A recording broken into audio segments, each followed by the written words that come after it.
Hi, welcome back guys. This is your friend, the Iron Fanfics, back with amazing fanfiction. This is the series of What If Deku Had Illegal Artificial Quirk?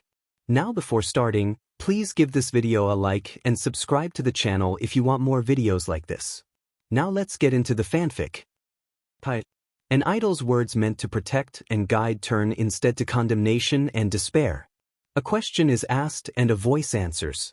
A dream, irresistible, a will, indomitable. A choice is made, and so a hero is born? Campus. Principal Nizu's office. 3 days after the entrance exam. It was quiet in Nizu's office. Less because there was no work to be done and more that there was a choice to be made. Nizu sat in his chair surrounded by his fellow teachers and faculty. The silence was recent and it came with tension. It wasn't heavy like a confrontation. It was light and taut like a spring to a trap. One errant sound or movement might set it off. Nizu was by far the best at hiding his disquiet, but only because everyone else couldn't. Aizawa was burning a hole in the portfolio in his hand with his eyes. Ishiyama was into his 4th cup of tea. Kayama had snuck out her hip flask. Ken looked utterly disturbed.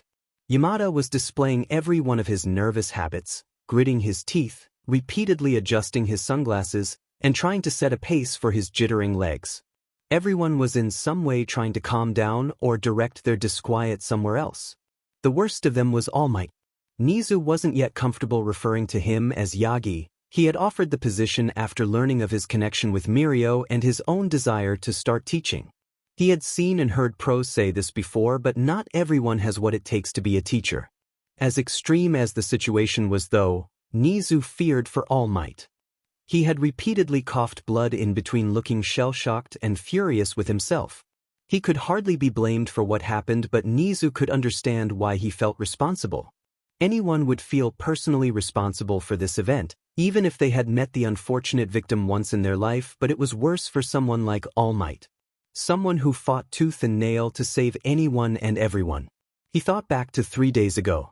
To the sudden entry of a boy who had been declared quirkless until he suddenly requested he be administered a quirk trial at about the end of his final year of middle school. The boy's quirk had manifested at an incredibly late stage in his life, but he had strength and speed on par with an Olympic athlete, stamina beyond measure, enhanced sight, and a staggering increase to both his IQ and reflexes. It was considered unusual but had been something they planned to study once he was finished with his middle school semester. He immediately applied to UA, and while close to the deadline he made it, partly on the virtue that Nizu was most curious about this late bloomer that had applied. He remembered when the zero-pointer had failed to stop its crushing attack like it should have. He remembered seeing a boy crushed to death, and then saw him put himself back together. Campus. UA testing ground. 1 minute to test end. Uraraka seemed to be doing okay. About 30 points at her last count. But she was getting nauseous and she'd heard others call out points. If she had to guess, she was below average, but maybe she'd squeak by with a fey. A low rumbling sound which quickly grew into something akin to an earthquake. The shaking was lighter than normal though, barely enough to make her stumble. That was extremely odd considering the way her stomach her feeling. She looked behind and quickly regretted it. She had to tilt her head back, and thanks to the height, the zero-pointer growing closer, and her nausea, she felt herself lose balance. She stumbled back before rapidly turning. She missed the shower of rubble coming. Her efforts cleared her of the worst of it, but enough hit her to make her finally fall. Then a larger piece fell on her leg. The material was softer and lighter than normal concrete, but still heavy and enough to hurt. She cried out, in surprise, pain, fear? She didn't know for sure, but all 3 things became very real as she looked back. The zero-pointer was on top of her and reaching down. It's going to squash me. It's going to squash me. It's going to dash. Instinct took over and she felt herself scramble, to cry and try to move out of the way of the incoming metal hand. But the concrete block was pinning her. All she did was shift looser rubble beneath her. Realization kicked in just as a shadow fell over her. She looked back in terror, but instead saw a young man with green eyes looking at her as he studied her predicament calmly. His eyes settled on the concrete block before quickly bending down, grabbing 2 lengths of jutting rebar and steadily lifted it off her. She scrambled away and was ready to thank him when she noticed that the 0-pointer was still coming in, fast and low. "Look out!" The boy slowly dropped the concrete before turning to watch the massive incoming hand plow him into the ground. Stop the simulation. Nizu hadn't felt horror in a long time. Right now, it was overwhelming. His body shook as he raced for a set of simple controls in his chair after the fact, casting his tea to the floor without care. Nearly everyone in the control tower was racing with him. Mijima was in control overall, but he appeared paralyzed at the impossibility of what had just occurred, much the same as Nizu had been, unable to process how the security measures in place had failed. They had watched the young man, Midoriya, race to Uraraka's aid and use his strength to free her. But he seemed locked into his actions, the weight being too much to just release immediately afterwards. Nizu's thoughts sprung to possibility and hypothesis. The boy's strength was great, but like all humans he had muscle tolerances and his nerves could have suffered from muscle strain lockup, the body's protective response to lifting and dropping objects at the extremes of one's limit. What couldn't be explained was the 0-pointer's blatant failure to stop in response to proximity to a student. 1 second later and 4 seconds too late, the simulation was halted with all drones shut down, including the 0-pointer. Far below, torn up, bleeding, and pressed into 1,000 shards of rubble lay Midoriya. Uraraka ran to him crying with vomit running in traces on her face and shoes. Nizu watched and desperately searched for answers. The worst of Midoriya's injuries was cruelly ironic.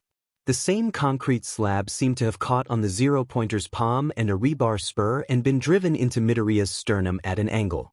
Besides that, he was bleeding from many cuts, limbs twisted at odd angles, and he likely had fragments of rubble pushed into his back.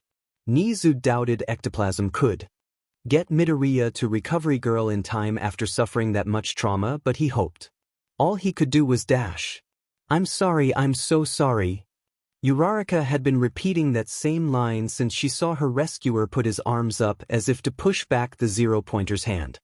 He lasted a good second or two before the speed and force of it knocked him off center and even seemed to maliciously press down and make sure he was flattened.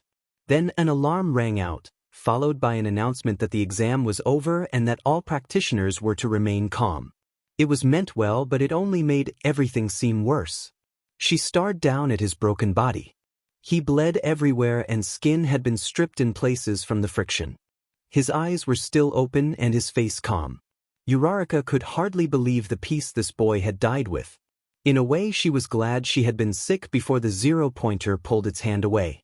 There was nothing left in her to get sick on. She blinked, and when her eyes became clear again, she saw the boy's eyes looking at her. In another blink, the boy seemed to be smiling.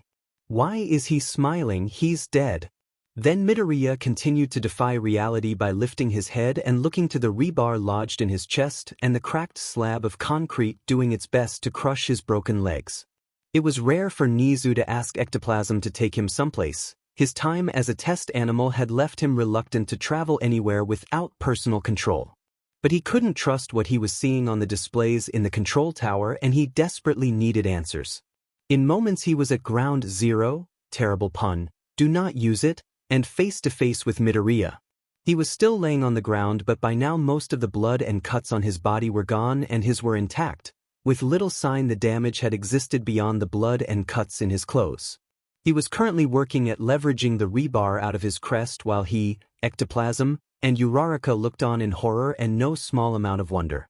After being unable to bring both hands to bear on the offending object, Midoriya slowly looked to his left arm and steadily scanned it with his eyes. Nizu, and everyone else, followed his progress until Midoriya stopped at his elbow. Then a grinding sound for a few moments and then a sickening snap beneath the skin. Almost immediately he brought his arm up and across his chest to inspect it. Nizu and everyone else got a horrific view of his elbow, gouged and scoured from some extreme abrasion with the rubble before something more ghastly took its place. The realization that the arm was connected with a pocket of dark brown muscle fiber and his skin with most of the olecranon and part of the trochlear notch visible and moving with his arm. Yet Midoriya did not scream or cry. His face was pensive, but that was a far cry from the norm. Nizu's mind had stopped. He wasn't thinking anymore, he had stopped to watch a nearly impossible spectacle right before him. Then, slow enough that it seemed like he was imagining it, Midoriya's arm grew back. First small signs of scoring on Midoriya's bones filled in, and then slowly but surely a moving thread of the same dark brown muscle tissue wove itself together over the open wound which had stopped bleeding at this point.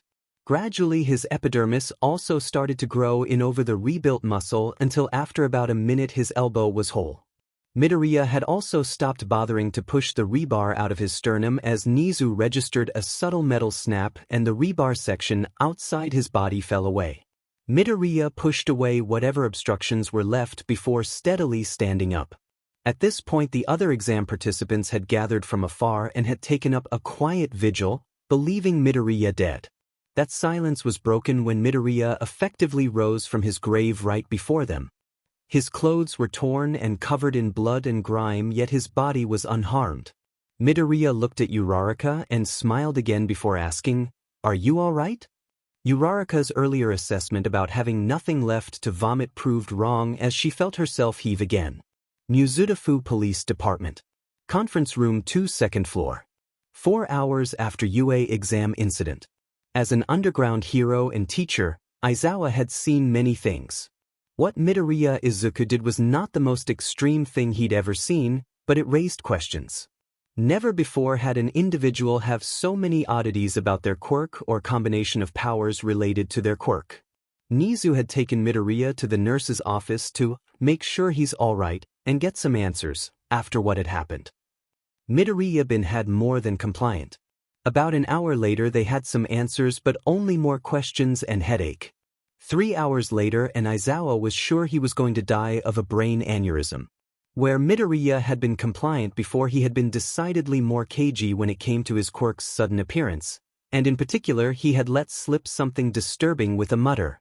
He never mentioned that the healing would be able to handle foreign bodies. Wonder what else we failed to predict.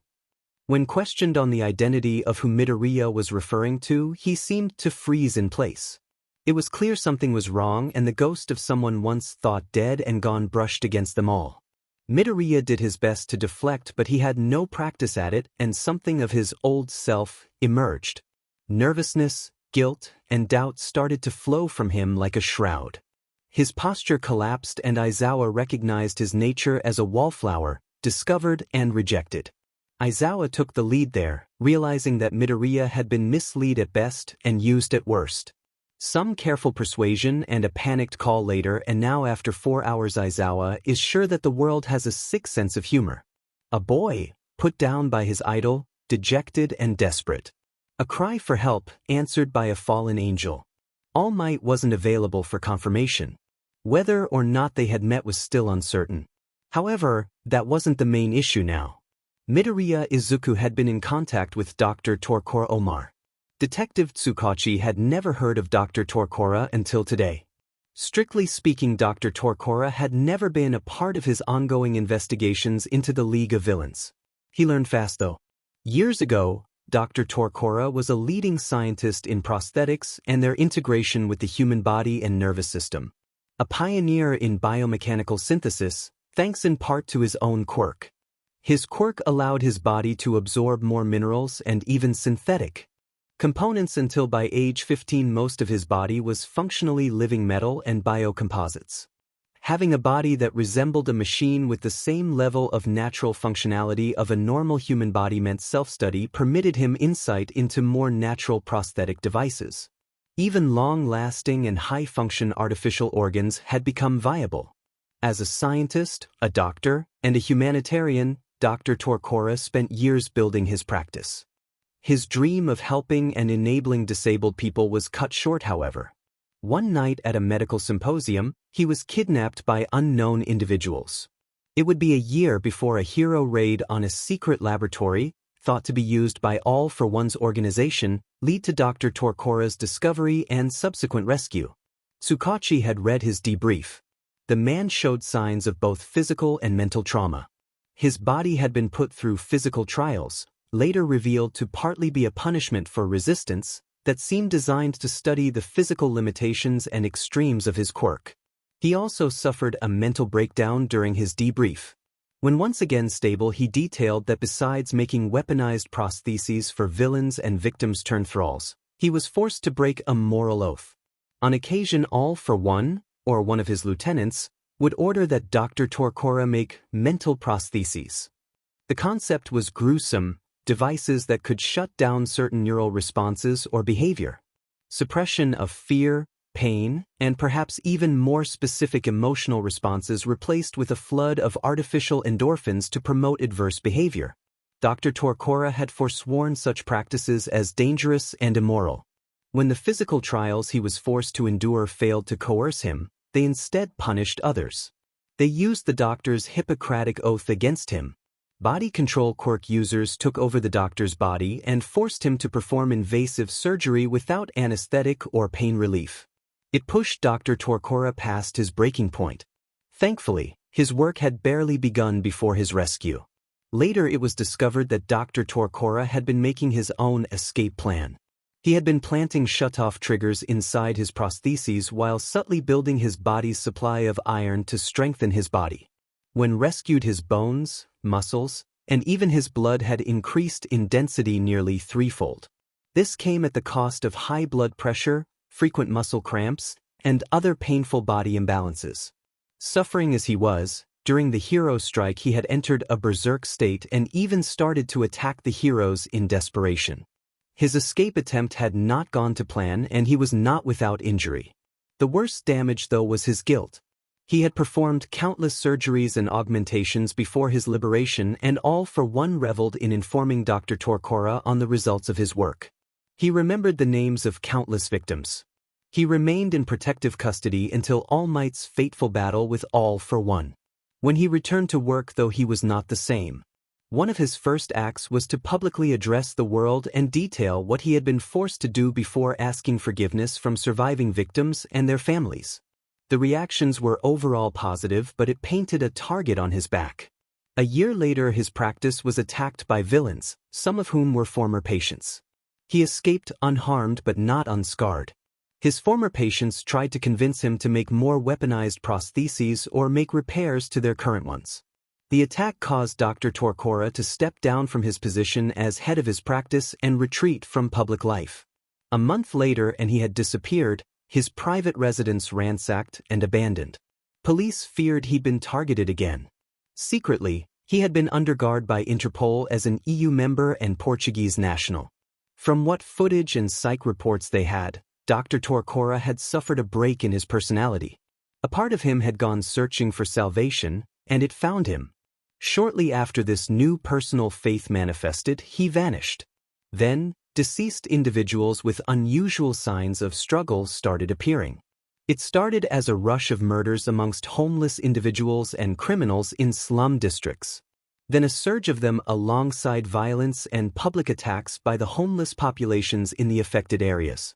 After several riots where the homeless demanded greater care and services to enable them, several arrested individuals were examined to discover physical alterations. Weaponized prostheses and brain alterations that were aimed at a mixture of mental capacity enhancements, drug addiction suppression, and increased pain suppression. When questioned on these things, where they came from, and their sudden aggression, many described a messiah-like figure dressed in a red robe and bearing metal limbs. This messiah offered them the power to become more than their base flesh, and the capacity to climb out of the pit society leaves you in return for their trust. Often these descriptions also mention an omniscia, who is the culmination of man's knowledge and technology. By embracing the omniscia and biomechanical symbiosis, man will evolve past the limitations of his instincts. War, poverty, divisions of culture, language, appearance, such petty causes for conflict between man will cease and all will live in harmonious union. Dr. Torquora was never seen or heard, but his work was clear to see. No one had ever matched his skill with prostheses, and his own firm had failed soon after his disappearance. Being unable to match competitors, which made cheaper alternatives after reverse engineering his work, Interpol was forced to come to the conclusion that either someone had kidnapped, coerced, or even convinced Dr. Torquora to continue his previous work under All for One.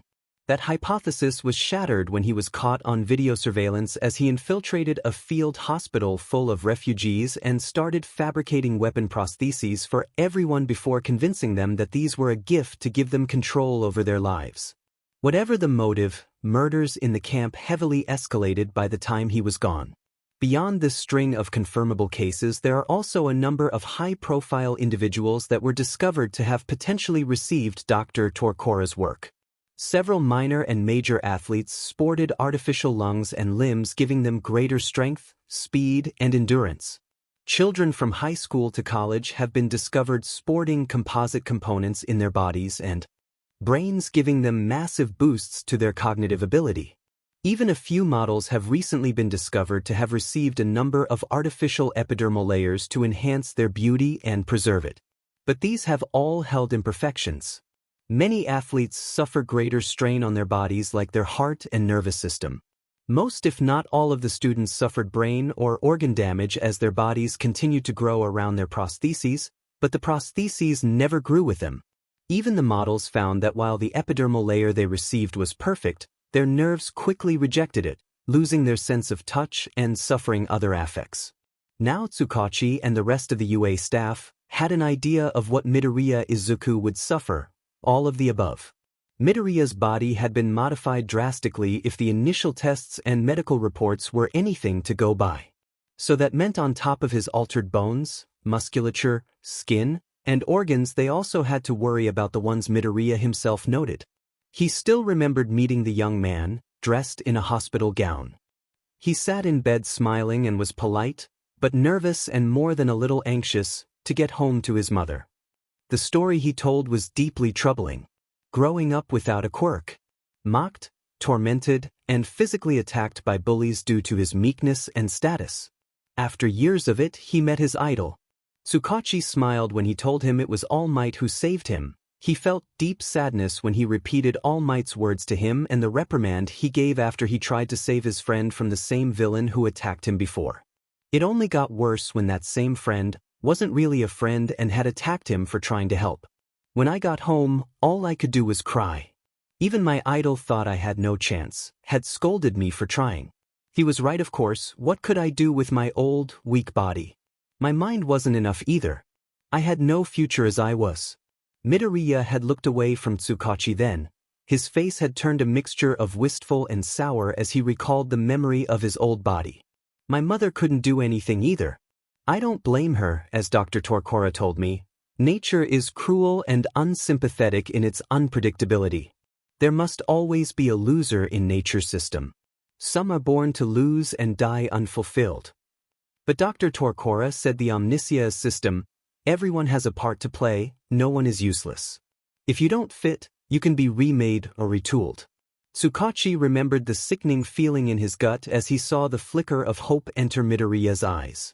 The poor boy seemed to believe in Torcora's cult-like ideals. It bore a resemblance to communism, but when Tsukachi said as much, Midoriya glared at him. Communism relied on men to rise above their biology and base instinct. Nothing is perfect when the imperfection of biology is the only control in play on the body and mind. Look at our society. Villains and bullies exist and get away with so many wrongs. It's not because the system is flawed, it's because people are flawed. Not everyone chooses poverty, but you can always choose villainy. Why you choose such things or even apathy, it is because humanity as a whole is only ever about the individual. Our biology permits little else. Tsukachi tried to argue that foregoing your biology seems like a way to lose our humanity and our reason to be a hero, to fight for others for nothing. But it's not for nothing. Being a hero is a profession in our society. You get paid to put yourself in harm's way as a policeman and as a hero. And if you are suggesting that my new body will make me forget my humanity, my wish to be a hero, how many other exam members went to rescue Uraraka? Tsukachi wasn't sure who Uraraka was until Aizawa reminded him of the incident and who else was involved. Tsukachi couldn't argue with Midoriya's point directly, but did you save her because you wanted to, or because it was the right thing to do? Tsukachi realized his mistake only after the words had left his mouth. Midoriya went from angry to surprised, distraught, and disgusted. He refused to speak further about the topic.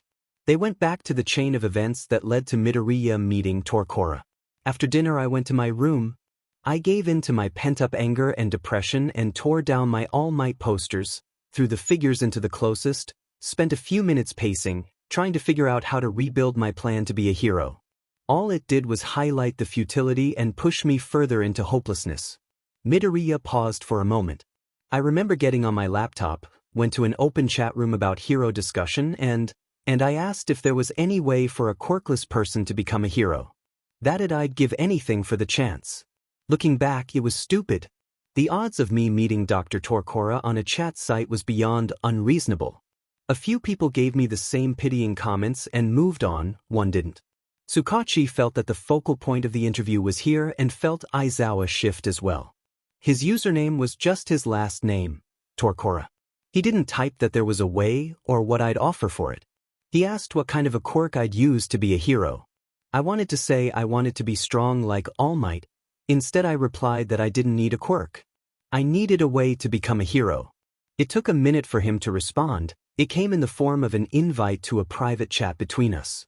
I don't remember much past that. I think my brain went into autopilot when I realized someone was legitimately trying to help me. It wasn't pity and it wasn't a scam. I remember him asking why I wanted to be a hero. I told him everything. I gave him the basic reasons first, to save lives, to be cool because I could think of nothing else I'd rather be, but then I came to the real reason. I'd spent my whole life being told I'd never achieve my dream. I'd spent my whole life being pitted, mocked, and I wanted to prove them all wrong. I finished that with something Dr. Torkora seemed to cherish. My body may fail me, but I will give everything to be more than what others say I am. Midoriya paused again, his body shaking as he remembered his words of defiance. Under different circumstances the words would have been inspirational, and indeed heartwarming. They were the perfect words for Torkora to abuse. Midoriya went on to say that the two didn't meet immediately after their first chat. Torkora kept in contact, stating he was making his way to Midoriya and in 2 months he would be in Japan and that they would meet in person to discuss the fulfillment of Midoriya's dream. It's there that Midoriya decided he'd had enough of being cooperative. 2 hours in and Midoriya would not discuss where and when he met Dr. Torkora. He did detail what came after their meeting. I did my best to practice with my new body. The heightened senses were the hardest to adapt to. You never realize how much you're missing thanks to the limitations on our senses. I don't know how dogs even live in the city, between the smells and the number of high-frequency sounds that exist here that we hardly know about. Thank God for habituation, one of the only good biological adaptations. With the increased mental capacity and cognitive speed, passing the finals was much easier than it might have been before. Tsukachi looked up from his notes before realizing Midoriya was implying he was already smart. Seems he hadn't forgotten pride. The sudden increase in strength, speed, endurance, reaction times, and vision was enough to convince the quirk assessment group that my quirk was an exceptionally late manifestation, something to do with PBRTY awakening it, which I encouraged. I named my quirk Late Bloomer as a joke, but they seemed to like it. I met Dr. Torkora one last time before the exam. Tsukachi hoped that Midoriya might give him something here, a break in his careful retelling.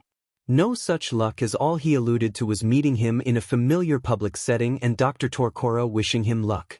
Midoriya surmised that Torkora had more work to do, granting his gifts and spreading the idea of the omniscia. Several days later and we arrive at the day of the entrance exam. Yui Campus. Principal Nizu's office.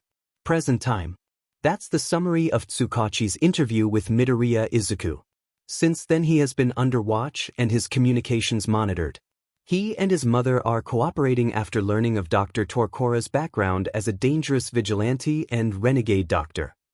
Aizawa placed the open portfolio down on the table while the rest of the heroes finally gathered their thoughts and all gave the picture of Torkora Omar one last look.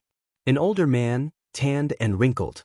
His black hair thinning and becoming a bit salty with age. Blue eyes stared out. The face bore a smile but the eyes were hard. The picture was old by several years and it was likely that Torkora had changed with the intervening years. We've also gotten the majority of his medical tests back. It's worse than we feared. The deep frown on Shizenji's face only deepened. Forgive me, recovery girl, but how can it be worse? It seemed to be taking all of Yamada's will to not shout. Despite what Midoriya was told, and what we were subsequently told, the changes to his body are beyond anything I've ever seen. A pause as everyone in the room waited. Recovery girl signed before mustering the strength to continue. It's as if Dr. Torkora has recreated his quirk in Midoriya. His bones are mostly biological, but besides the hollow and inner bone marrow, the makeup of his bones is mostly, well, if it's to be believed, titanium, almost pure titanium. The implications of that were enough to send Nizu's mind into a frenzy. He couldn't determine how, but he could determine why. One of the hardest mineral compounds on the periodic table, but lightweight and with low brittleness. Hard, resistant to breaks, lightweight for a metal. Perfect for the bones of someone in combat. Recovery girl nodded in response before resuming. The musculature of his body is somehow a fusion of natural muscle and carbon fiber. His ribcage has expanded and now bonds all the way down his chest. His organs have either been refined or have added redundancies to ensure survival. His skin isn't skin, not in the traditional sense. Let me guess, more metal fusion? Magnets and metal detectors are going to be a nightmare for this kid. Yamada is telling jokes in bad taste, a sign he's getting really uncomfortable. No, this is where the much worse comes in. I don't know what his skin is made of. It's a synthetic composite that acts like skin, it breathes, flexes, acts like skin. But the bond density of it is much stronger and is able to pull blood back into its body after it coagulates, somehow. That's the only thing that explains how his wounds healed so quickly while only suffering mostly superficial damage outside of extreme cases. There was also signs that it can be strengthened through more absorption of this synthetic composite material. Then there is his blood, higher iron content, and much higher cell recognition and regulation. His body has almost no traces of benign or harmful bacteria in it. Finally, there is his brain. A mixture of deep breaths, sighs, and other sounds of disquiet fill the room. He has a small amount of active metallic laced fluid in his cranial cavity. Why it's there and what it is doing I can't tell. My best guess is that it is something that works like Dr. Torkora's mental prostheses, something to suppress mental signals. But unlike those devices specifically set as crude fixtures to the skull, this is a fluid in his skull, occupying the same space as his cerebrospinal fluid. There was a pause before a new voice cut in. Can it be removed, recovery girl? Omi. Yagi finally broke his own silence, a sign he was bouncing back. I don't think so, not unless we want to risk the boy's permanent health. It's minuscule and seems benign, but to remove it would take some form of extreme brain surgery or careful application of a quirk. We don't even know what it would do in response. Nizu takes a moment to realize recovery girl doesn't even want to try. Do we leave it be then? Recovery girl shook her head in discomfort at the thought before confirming her position. The risk is too great and I can think of no viable solution to render it disabled before removal. Besides, the boy has been through enough. Let us leave him be, we've done enough harm. Aizawa shot up off the couch. That would be irresponsible and unacceptable of us. Midoriya pursued help from a vigilante to receive a quirk so he could be a hero. If we deny him access, he will just go to a different school that would not understand his situation, or worse. Nizu didn't like his projections of what, or worse, implied. It would be a half-hour of arguments and counter-arguments. Surprisingly, a tie formed between the staff. Nizu couldn't break it with his own argument, and without majority he would not force the matter. Both sides raised good points on the morality, legality, and potential for this information causing public outcry if it was All Might of all people who broke the deadlock. His voice was quiet but firm and somehow cut through the rising voices in the room. Months ago, I met this young man. I saw potential, but I also saw what his dream meant, the pain, the sacrifice. I didn't want that for him, and he even tried to show me that he was worthy. But I was afraid. I saw myself in him. Look at what my choices have cost me, I whispered to myself. I tried to convince him, I tried to scold him. All I did was make him desperate enough to trust the promises of a stranger and a vigilante. Now he is here, desperate to be a hero after making a deal with a broken man. I fear another attempt to redirect, stop, or punish him now will push him further down a dark path. Everyone in the room fell quiet, no one was happy to admit it, but evidence showed that All Might was right, and would likely remain right in his predictions. We must teach him, not because of personal reasons or fears about him. Because as heroes and teachers we have a duty to teach him how to make the right choices. If we don't, then we fail him, and we fail as heroes. It wasn't the best speech Nizu had ever heard, but the meaning behind it was good. It swayed most of the others. Ken, Shizenji, and 13 held their stance, but the rest were in favor. So it was that 2 weeks later Midoriya Izuku received his invitation letter to UA High School as part of Class 1A. Principal Nizu made the video announcement but also mentioned that Midoriya would have to get his quirk properly registered with a battery of tests. He was also to report any contact with Dr. Torkora now or in the future to the staff.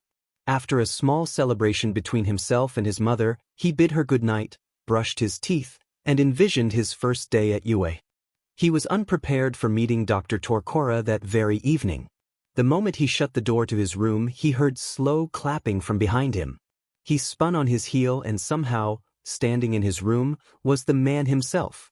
Dressed in an unbuttoned rust-red lab coat, a white shirt and black slacks.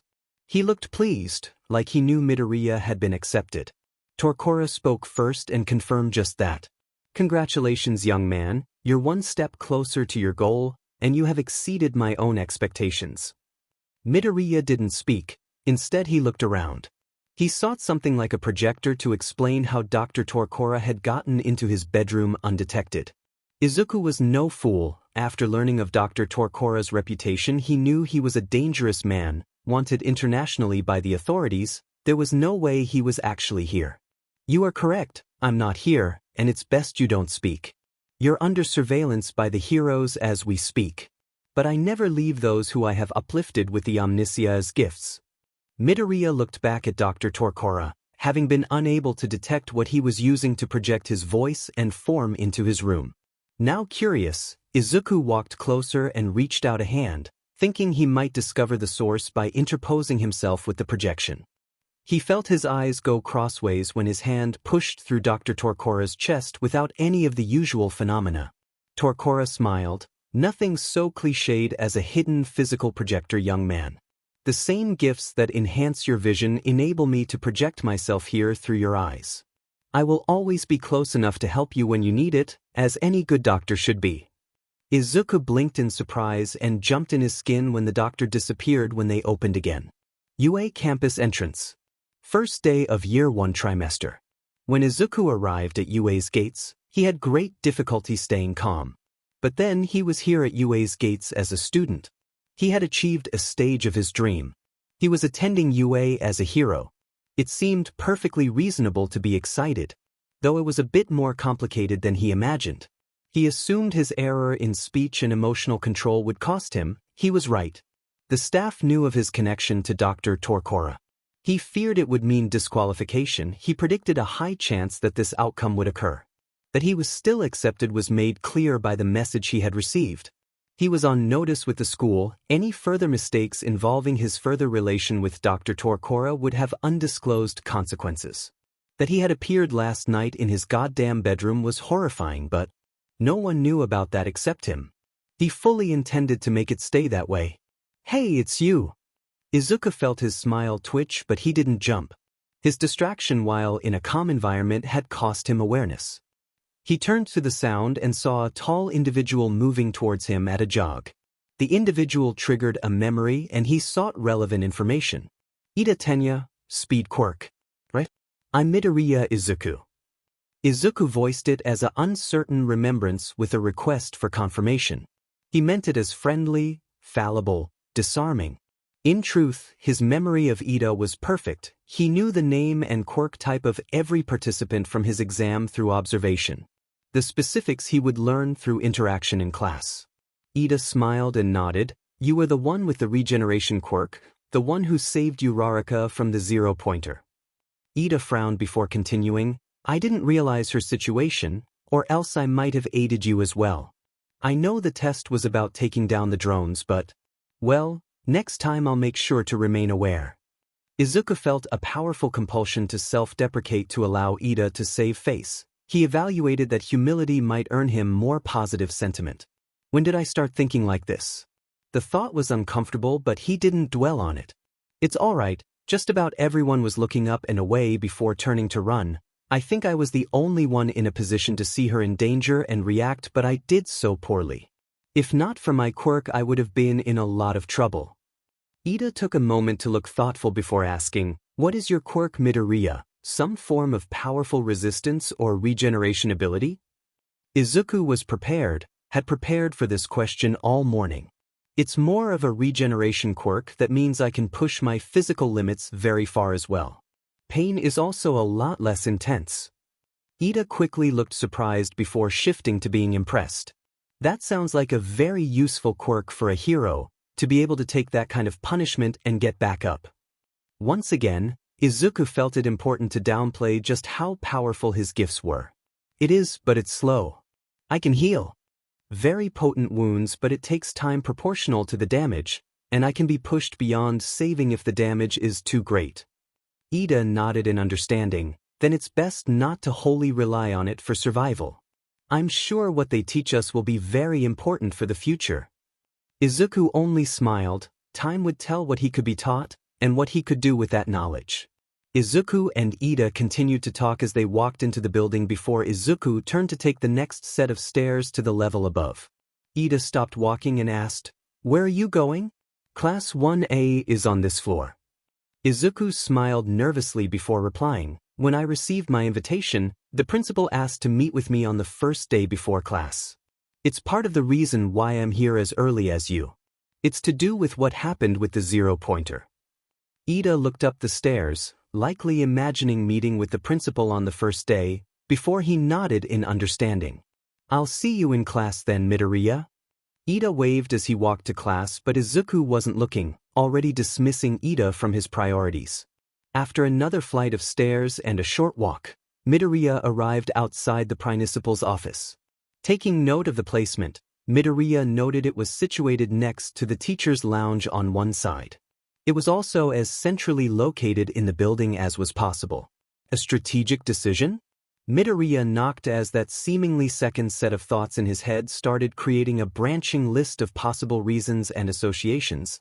Normally he'd only ever think that way if he had the time before, but his ability to multitask had greatly increased after the operation. Izuku heard a light voice call to enter. Opening the door, it seems Midoriya's hypothesis that the odd creature Midoriya saw in his introduction message was not a computer projection. Principal Nezu was not a human being. What species does he originate from? What are his characteristics and abilities? Is he a threat? "Mr. Midoriya, please come in. Have a seat. We have some time before class and I wanted to have a chance to properly talk with you." Izuku did as he was bid. Nothing about the principal's tone, posture, or pupil dilation spoke of ill intent or unease. Unknown origin makes this evaluation inaccurate. Proceed with caution. Izuku was starting to worry about these rogue thoughts. He hoped Dr. Torkora could explain or cure them. He couldn't afford mental compromises. He was weird enough without them. "So, Mr. Midoriya, can you explain to me what made you decide on choosing UA as your high school of choice?" "I'm curious." Izuku took a moment to prepare his speech. "Since I was a child, I've wanted to be a hero. It's my dream to be one, to rescue people. I always thought being a hero was the best way to give back to the world. And I thought heroes looked cool." He felt his smile curl up with embarrassment at the end. The best part of his speech was that it was all true. Nezu nodded. "All good reasons to be a hero, but why pick this school? There are many others, some with less strict requirements or difficult entrance exams." Izuku felt the barb. He doubted he would have missed it before his enhancement. UA is one of the best hero schools in the world. It's also the school of the #1 hero, my inspiration, All Might. Before that day, Izuku would have been far more happy to mention All Might's name. Now it was bittersweet. Izuku didn't blame All Might for warning him, but he wouldn't let his idol's words to stop him. And nothing could do so now. Principal Nezu could tell that Midoriya was on guard. Despite the smile and the ease of his speech, he was doing his best to put up a good impression. That he was mostly honest was clear, but he felt an ulterior motive in play. Still, if Midoriya meant what he said, then Nezu could not entirely fault him. He hoped with time that Midoriya would trust him and the staff with the whole truth. I see. Well, Mr. Midoriya, I welcome you to UA. Welcome to your Hero Academy. Nezu punctuated his words with a razz of his paws and a short laugh. Izuku smiled in turn before standing up, bowing, and thanking Nezu for having him. Nezu asked if Midoriya had any questions at the moment. When he didn't, Nezu dismissed him. He waited a moment before hitting a key on the inbuilt keyboard of his desk. Aizawa, please come see me in my office if you can. Nezu waited, knowing full well Aizawa was waiting for Nezu to summon him. UA campus. Classroom 1. Several minutes later. Most of the class had arrived at this point and were forming social cliques already. Midoriya decided he would attempt to form a connection with Ida. His meeting with him this morning was pleasant and he felt Ida's orderly nature matched Izuku's own. Then the entrance slammed open, and Midoriya felt an old chill go up his spine. He looked up and saw Bakugo in the doorway with his signature scowl. It deepened when he caught Izuku staring. Why is it every time I think I've gotten away from you, you cling on like sheet on my... Izuku was sure Bakugo wasn't asking a question but demanding his version of reality to work properly. He had been similarly hostile when he realized Midoriya was in the same exam group. Midoriya had successfully dodged him throughout the exam prep and the exam itself, but he couldn't avoid him here and now. Izuku did not respond, instead choosing to look away and attempt to avoid goading Bakugo into an altercation. The odds that any avoidance action would be successful was slim to none. Hey, answer me, Deku. Izuku kept his eyes down but caught Bakugo moving towards him in his peripheral vision. He felt his emotions and instincts fall back on defense, but another part of him shifted into action. Bakugo moved to grab and like a serpent, Izuku's hand shot out and grabbed his assailant by the wrist and twisted it up and away before letting go and stepping back. Leave me alone, Kaken. The words were cold and indifferent. He had trouble believing they were his own. You'll make no progress if you do not stand up to him. Bakugo went from angry, to dumbstruck, to red-in-the-face furious. You little sheet. You think you can tell me what to do? Have you forgotten how that usually goes? Midoriya felt himself tense, picturing how the fight might start, even picturing striking first. Enough. I don't know what your relation with Midoriya is, but such behavior, language, and insinuations are completely inappropriate. Midoriya felt himself jolt when he realized Ida had interposed himself between him and Bakugo. Bakugo looked at Ida as if for the first time before scowling, "Get out of my way, Four Eyes. The little sheet is asking for punishment." Ida didn't budge and returned Bakugo's scowl with a look of stoicness as if he was a hero already. Midoriya felt a bit of awe at Ida's composure, truth be told. May I ask what's going on in my classroom that it can be heard from down the entire hall? Everyone snapped to attention at the quiet authority behind the voice. Well, most everyone. Bakugo just looked over his shoulder with a look of indifference. Standing in the doorway with a yellow sleeping bag tucked under his arm, dressed in black with a large gray scarf was Aizawa Shoyuda. Hero name, Eraserhead. Quirk, temporary quirk suppression if caught in gaze. Secondary skills include stealth, martial ability, scarf capture weapon, underground hero experience. Just teaching a cheater a lesson. Aizawa bore his eyes into Bakugo's and Bakugo returned it for a solid 5 seconds before breaking with a huff. No one teaches anyone anything in this classroom but me, Mr. Bakugo. Bakugo walked away but kept glaring at Midoriya until he found in his assigned seat. Midoriya noted it was right behind his own with displeasure. Everyone took Bakugo's lead, with Midoriya seating himself in front of Bakugo. His enhanced peripheral vision told him Bakugo was giving him a leer as he drew close. Right? My name is Aizawa Shoyuda. I am your homeroom teacher. Now, stand up and follow me to the gym with your sports uniforms. We're skipping the usual introduction. Izuku saw Ida raise a hand. Aizawa nodded at Ida. If we aren't joining in the school orientation, what are we doing? Izuku registered a very unsubtle shift in Aizawa's posture, and the growing smile was anything but friendly. I don't teach those who show no promise. So, to make sure you have it, you're going to run a quirk evaluation test. Lowest scoring participant gets expelled. Do your best. The sudden outcries only seemed to make Aizawa-sensei smile more. UA Campus Sports Fields. 10 minutes later.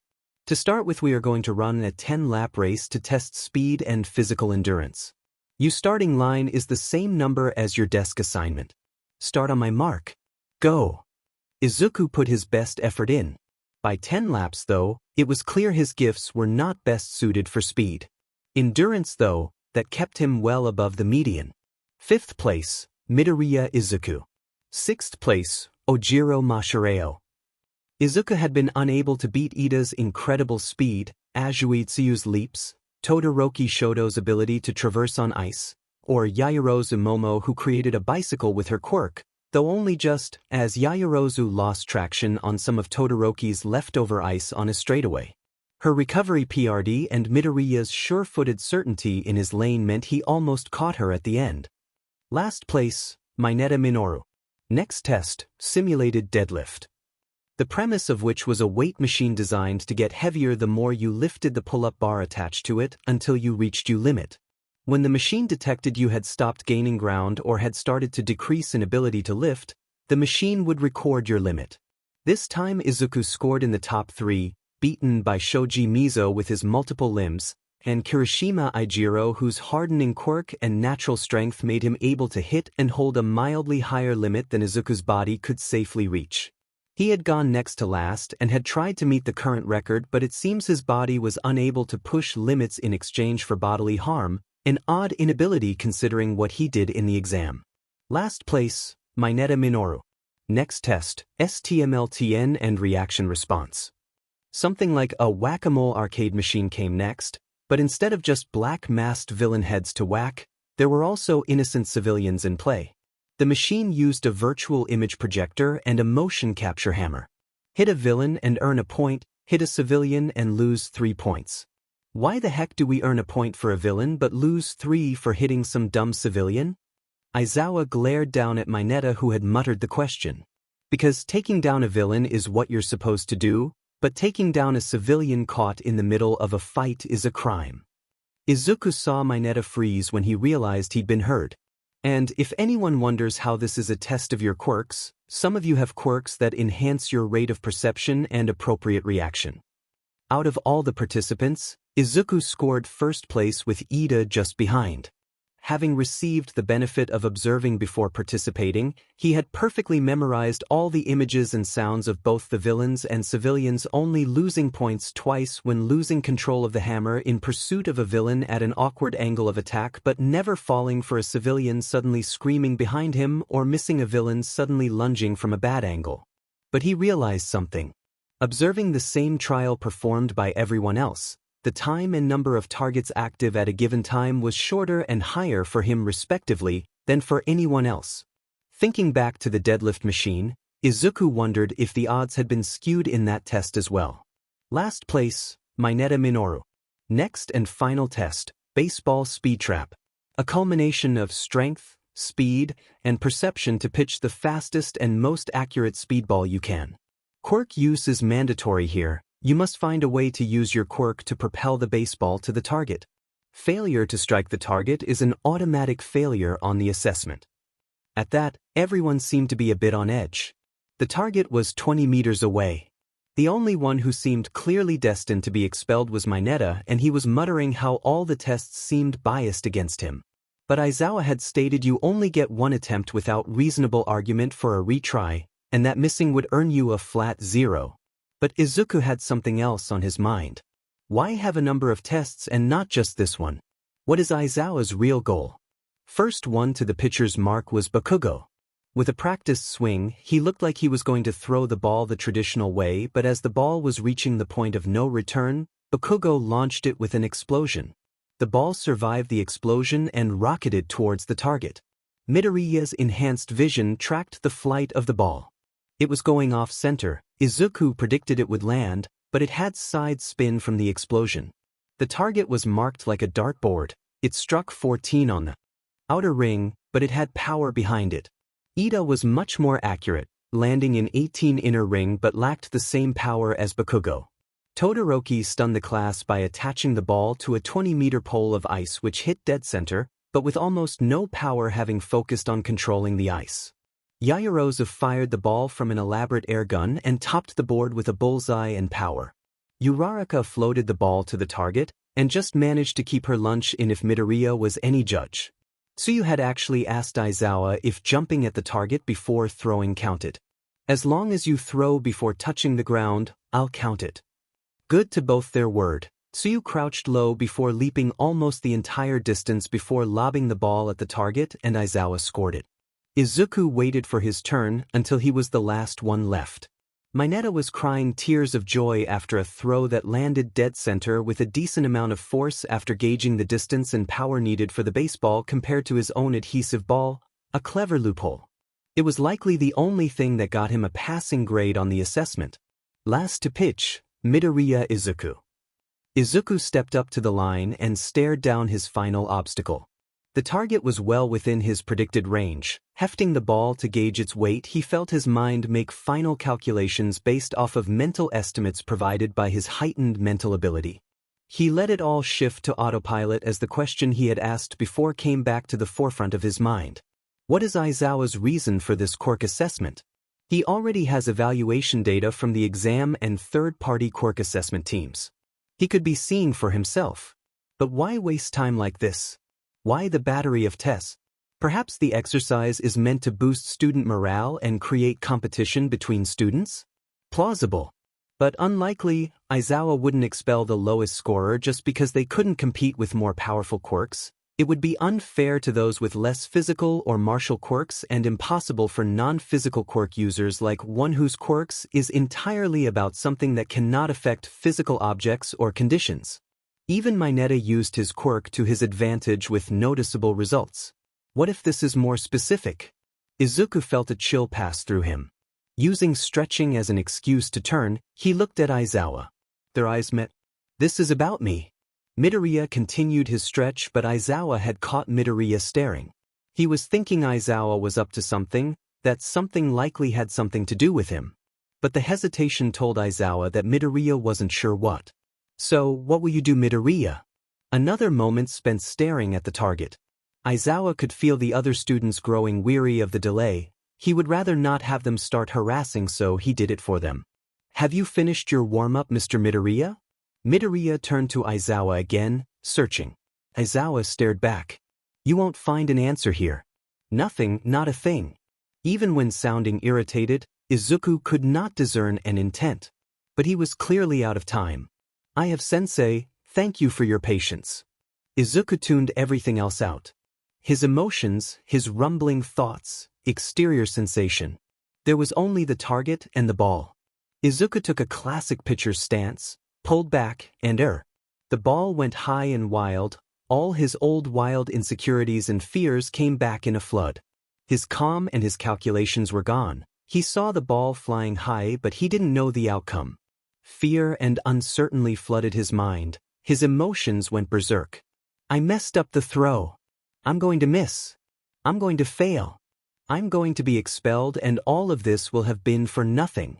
Aizawa kept his eyes on Midoriya, his quirk a dull itch to his eyes. He watched the calm, smooth, fluid motions of Midoriya's body come apart in moments.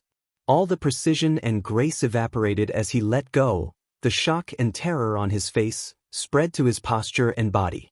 He saw Midoriya's real unaugmented mentality surface. It was not pretty. He felt a measure of pity. One mistake had sent Midoriya into a panic attack worthy of an assault and battery victim. Crying tears, slowly curling up into a fetal posture. Aizawa heard some of the students react at the change. Then Midoriya shifted to surprise, then happiness. I hit it. Aizawa blinked and looked at the board. Midoriya Izuku, one outermost edge. Luck seemed to be with Midoriya today. When Aizawa looked back, Midoriya had recomposed himself. Wiped the tears and standing straight, smiling. Many of his fellow students moved forward to congratulate him, and Midoriya seemed overwhelmed by the attention. Smiling nervously and chuckling at the compliments. Guess I'm expelled then. Aizawa glanced down to a crestfallen Mineta. No, Mr. Mineta, you are not. Aizawa felt 20 pairs of eyes lock onto him like news cameras, and felt the same discomfort. Despite what I said, I found merit in each and every one of you. And I was lying. The explosion of disbelief only made Aizawa grin further. It was a logical ruse, meant to drive you all to do your best. I also now have a better picture of your strengths and weaknesses and can prepare the curriculum accordingly. The sighs of relief and disbelief came flooding in. Aizawa was happy to lie to this class today. Yui campus. Principal Nedzu's office. End of the school day. Nedzu had been mulling over the footage of Class 1A for some time now. The fact that Aizawa had given the entire class a pass was a rare treat, and if he hadn't, Nedzu would have argued against any expulsions. Everyone had given their best, plus ultra. Of greater concern, though, was Midoriya's breakdown. The sheer change in behavior, in emotional level, was breakneck. Some hypotheses regarding the metallic fluid recovery girl had discovered in Midoriya's head were becoming more plausible. It didn't lend Nedzu any comfort. A knock came from his door. Surprised, Nedzu checked the time. To get so lost in thought as to lose the time. Enter.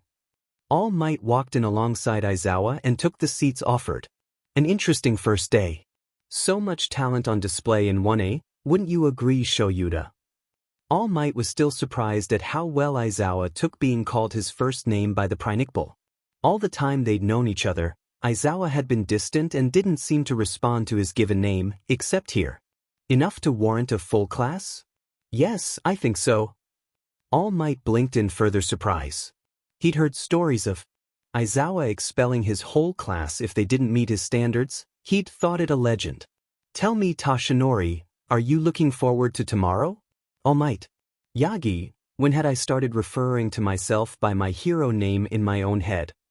Nodded. A most exciting group of students. I look forward to starting with them. I already have something in mind. Nedzu nodded with a smile. Well, I certainly look forward to it. Now, Aizawa, would you mind explaining what happened to Midoriya at the end of the Quirk assessment? Aizawa shrugged before explaining. I was curious how much of Midoriya's abilities stemmed from a non-mutation-based quirk.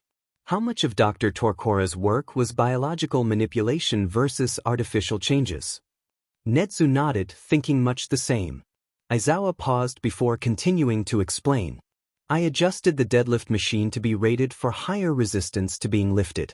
Midoriya faked his strength level on his quirk assessment when in middle school. His strength is superhuman, well beyond most of his peers. I also increased the difficulty setting on the reaction test. Reaction ability was on par with a third year, only flaws seemed to be aggression control. All Might felt himself grow concerned, both at Aizawa's skewing of the tests and young Midoriya's actual ability. Why hide his own power? The answer came moments later. To hide how strong and unnatural they are. He's afraid of showing how much Torkora remade him. I now had an idea of his real limits and potential, but what of his newfound composure?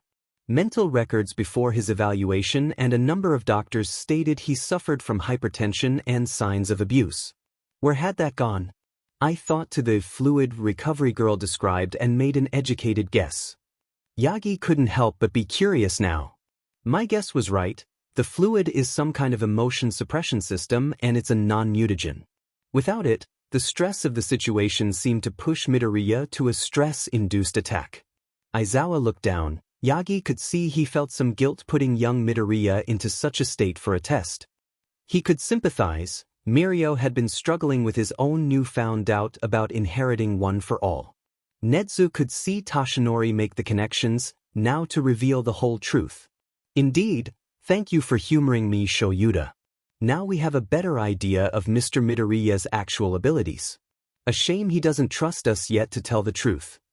Nedzu saw Tashinori jump in his seat and cough, thankfully with no blood. You asked Aizawa to skew young Midoriya's tests, intentionally?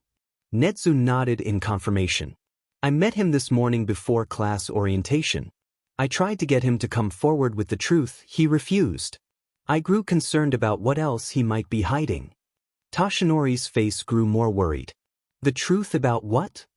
Nedza didn't stop smiling, but his voice went low. How he's still in communication with Dr. Torkora. This time both Aizawa and Yagi jumped. How? Aizawa was deadpan, but the ire was there. Nedzu shook his head. Contact with the surveillance team watching the Midoriyas. Izuku lied in a follow-up interview about if Dr. Torkora had contacted him again. They passed that information to me and warned me to bolster security. But when I asked for proof, they couldn't give it to me. No internet messages, no letters, no sign of a mental quirk in play. Yet Midoriya Izuku is not rid of Dr. Torkora. Toshinori paled and seemed to be fighting the urge to hack up blood. Shoyuta stared. Not at Nedzu, something behind Nedzu. He'd seen this a few times, Shoyuta picturing the figure behind the problem he'd been given. Against villains, it comes with his erasure quirk and a gut punch.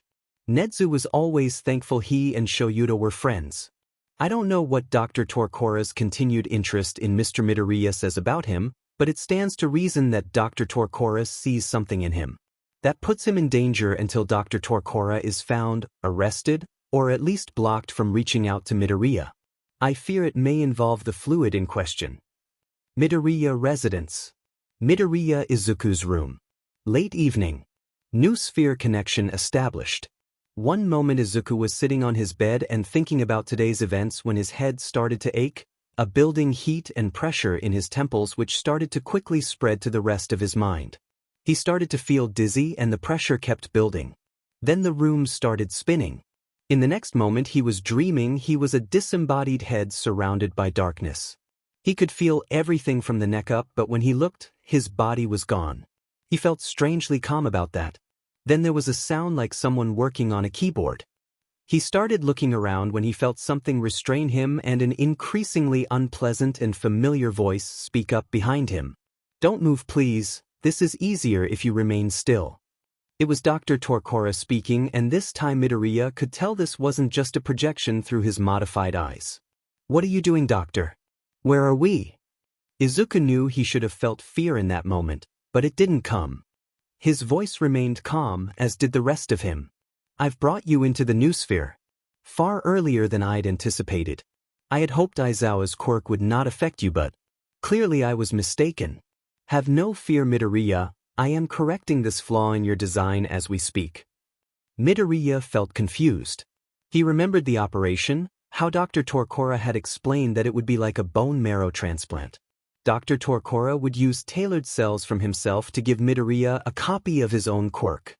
A transplant of blood stem cells as well as subsequent gene therapy which would encourage cell integration. From there Izuku's body would slowly convert to match this. In the subsequent months afterwards, Izuku had been increasing the iron in his diet as instructed, rapidly gaining weight over the break as his body changed. Now Izuku wondered if he hadn't been told everything. "The operation was incomplete, wasn't it, doctor?" asked Izuku. For a moment the rapid clacking of keys paused. Torkora's response was immediate. "No and yes, Midoriya. The operation is complete, but your development is not. The lengthiest and most important process for your first iteration is incomplete. Your new quirk has not completely bonded to you. Your brain is, quite obviously, a delicate thing, and so work on completing the union of physical and mental alterations should be taken slowly. Mr. Aizawa, on the other hand, has upset my timetable and exposed a major weakness in my work. Until the changes are complete, you are vulnerable. If ever the careful harmony between your mind, body, and your new quirk are disrupted, your body may reject it, and the consequences will be dire, Midoriya. As my patient, I cannot leave this flaw or else risk your life." Despite all that Torkora said and alluded to, Midoriya still felt calm. The headache, on the other hand, was still present and it was getting worse. "So what are you doing to correct this flaw?" Izuku didn't receive a response. Instead, the pressure kept growing in his head until it reached a critical point. For a moment it felt like the clacking of keys was the sound of his skull cracking under the pressure, until both ceased to be.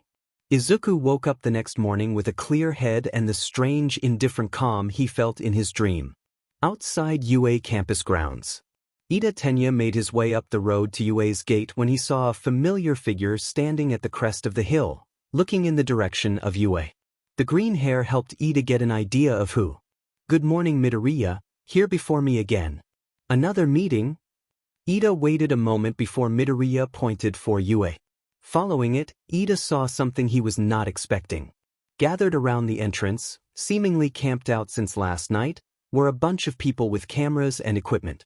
I went near them once and they mobbed me. Asked me if I had met All Might or if I had any input on his new position in the school. Ida felt himself twitch before turning to Midoriya. A hun escaped his mouth before he could think. I gathered that All Might is now a teacher at UA. I didn't see him yesterday, so I had no input. Ida blinked. Something about Midoriya had changed. He was more quiet and monotone. His eyes were locked forward and he didn't seem to blink much. To us. The gates opening. The comment shook Ida out of his train of thought as he saw Yue's gate opening. No one stepped forward, it just opened on its own. 6 a.m., school's open. Let's go. Matching words to action, Midoriya started forward. Ida couldn't shake the feeling something had happened to Midoriya after yesterday. He had seen him lose control of himself at the pitch. The change that occurred was startling. Midoriya had struck him as cool under pressure and in control. Ida had felt compelled to look into this. It was hardly appropriate, but Midoriya had made an effort to form a friendship with him and he wanted to reciprocate that. His best guess was that Midoriya suffered from neuroticism. It fit, moments of extreme calm broken by violent mood shifts and reactions. His reaction to Bakugo, and on the final test when he was last to pitch and left with an all-or-nothing situation. The fact it was a logical ruse helped him recover, but it was clear he had reacted badly at his slip-up. Ida would have to take care with Midoriya and keep an eye on Bakugo. The fear in Midoriya's eyes when he looked away. Midoriya walked ahead, hardly slowing as the mob of reporters came at him this time. Ida felt a part of him slow and rear back at the oncoming wave of humanity. The speed and ferocity that exhibited was surprising. Hello again, young man. Is that a friend of yours? Has he met All Might yet? Any idea how long he'll be teaching? Any word on other heroes making an appearance as teachers? Does he have any favorites? The questions came on faster and faster, each one growing more personal and sensational in nature. Midoriya kept moving, silently pushing through. Ida felt himself hurry to get just behind Midoriya, using him like a breakwater, much to his shame. He hoped Midoriya, composure held until they made it through. If he broke down, he was sure they'd never break through the crowd unscathed. Then a loud alarm sounded, and before Ida had realized it, they had crossed through the UA security gate, with an energy barrier pushing the closest reporters back before the gate shut. Ida looked back and sighed in relief. Looking back at Midoriya, he saw him looking at the gate. His eyes scanning the wall and gate that had appeared. Effective for unwelcome crowds, but I doubt it would last long under siege by quirks or heavy equipment. Finished with his assessment, he turned and resumed walking. Ida looked at the wall again. It was tall and looked thick, but perhaps Midoriya was right. UA campus. Classroom 1. An hour later, Ida had spent time at his desk prepping his school bag and the materials inside. When finished, he looked to Midoriya, who sat at his own desk, alone. Ida thought it odd that Midoriya had not spent similar time prepping like yesterday, or had not come over to speak to him as before.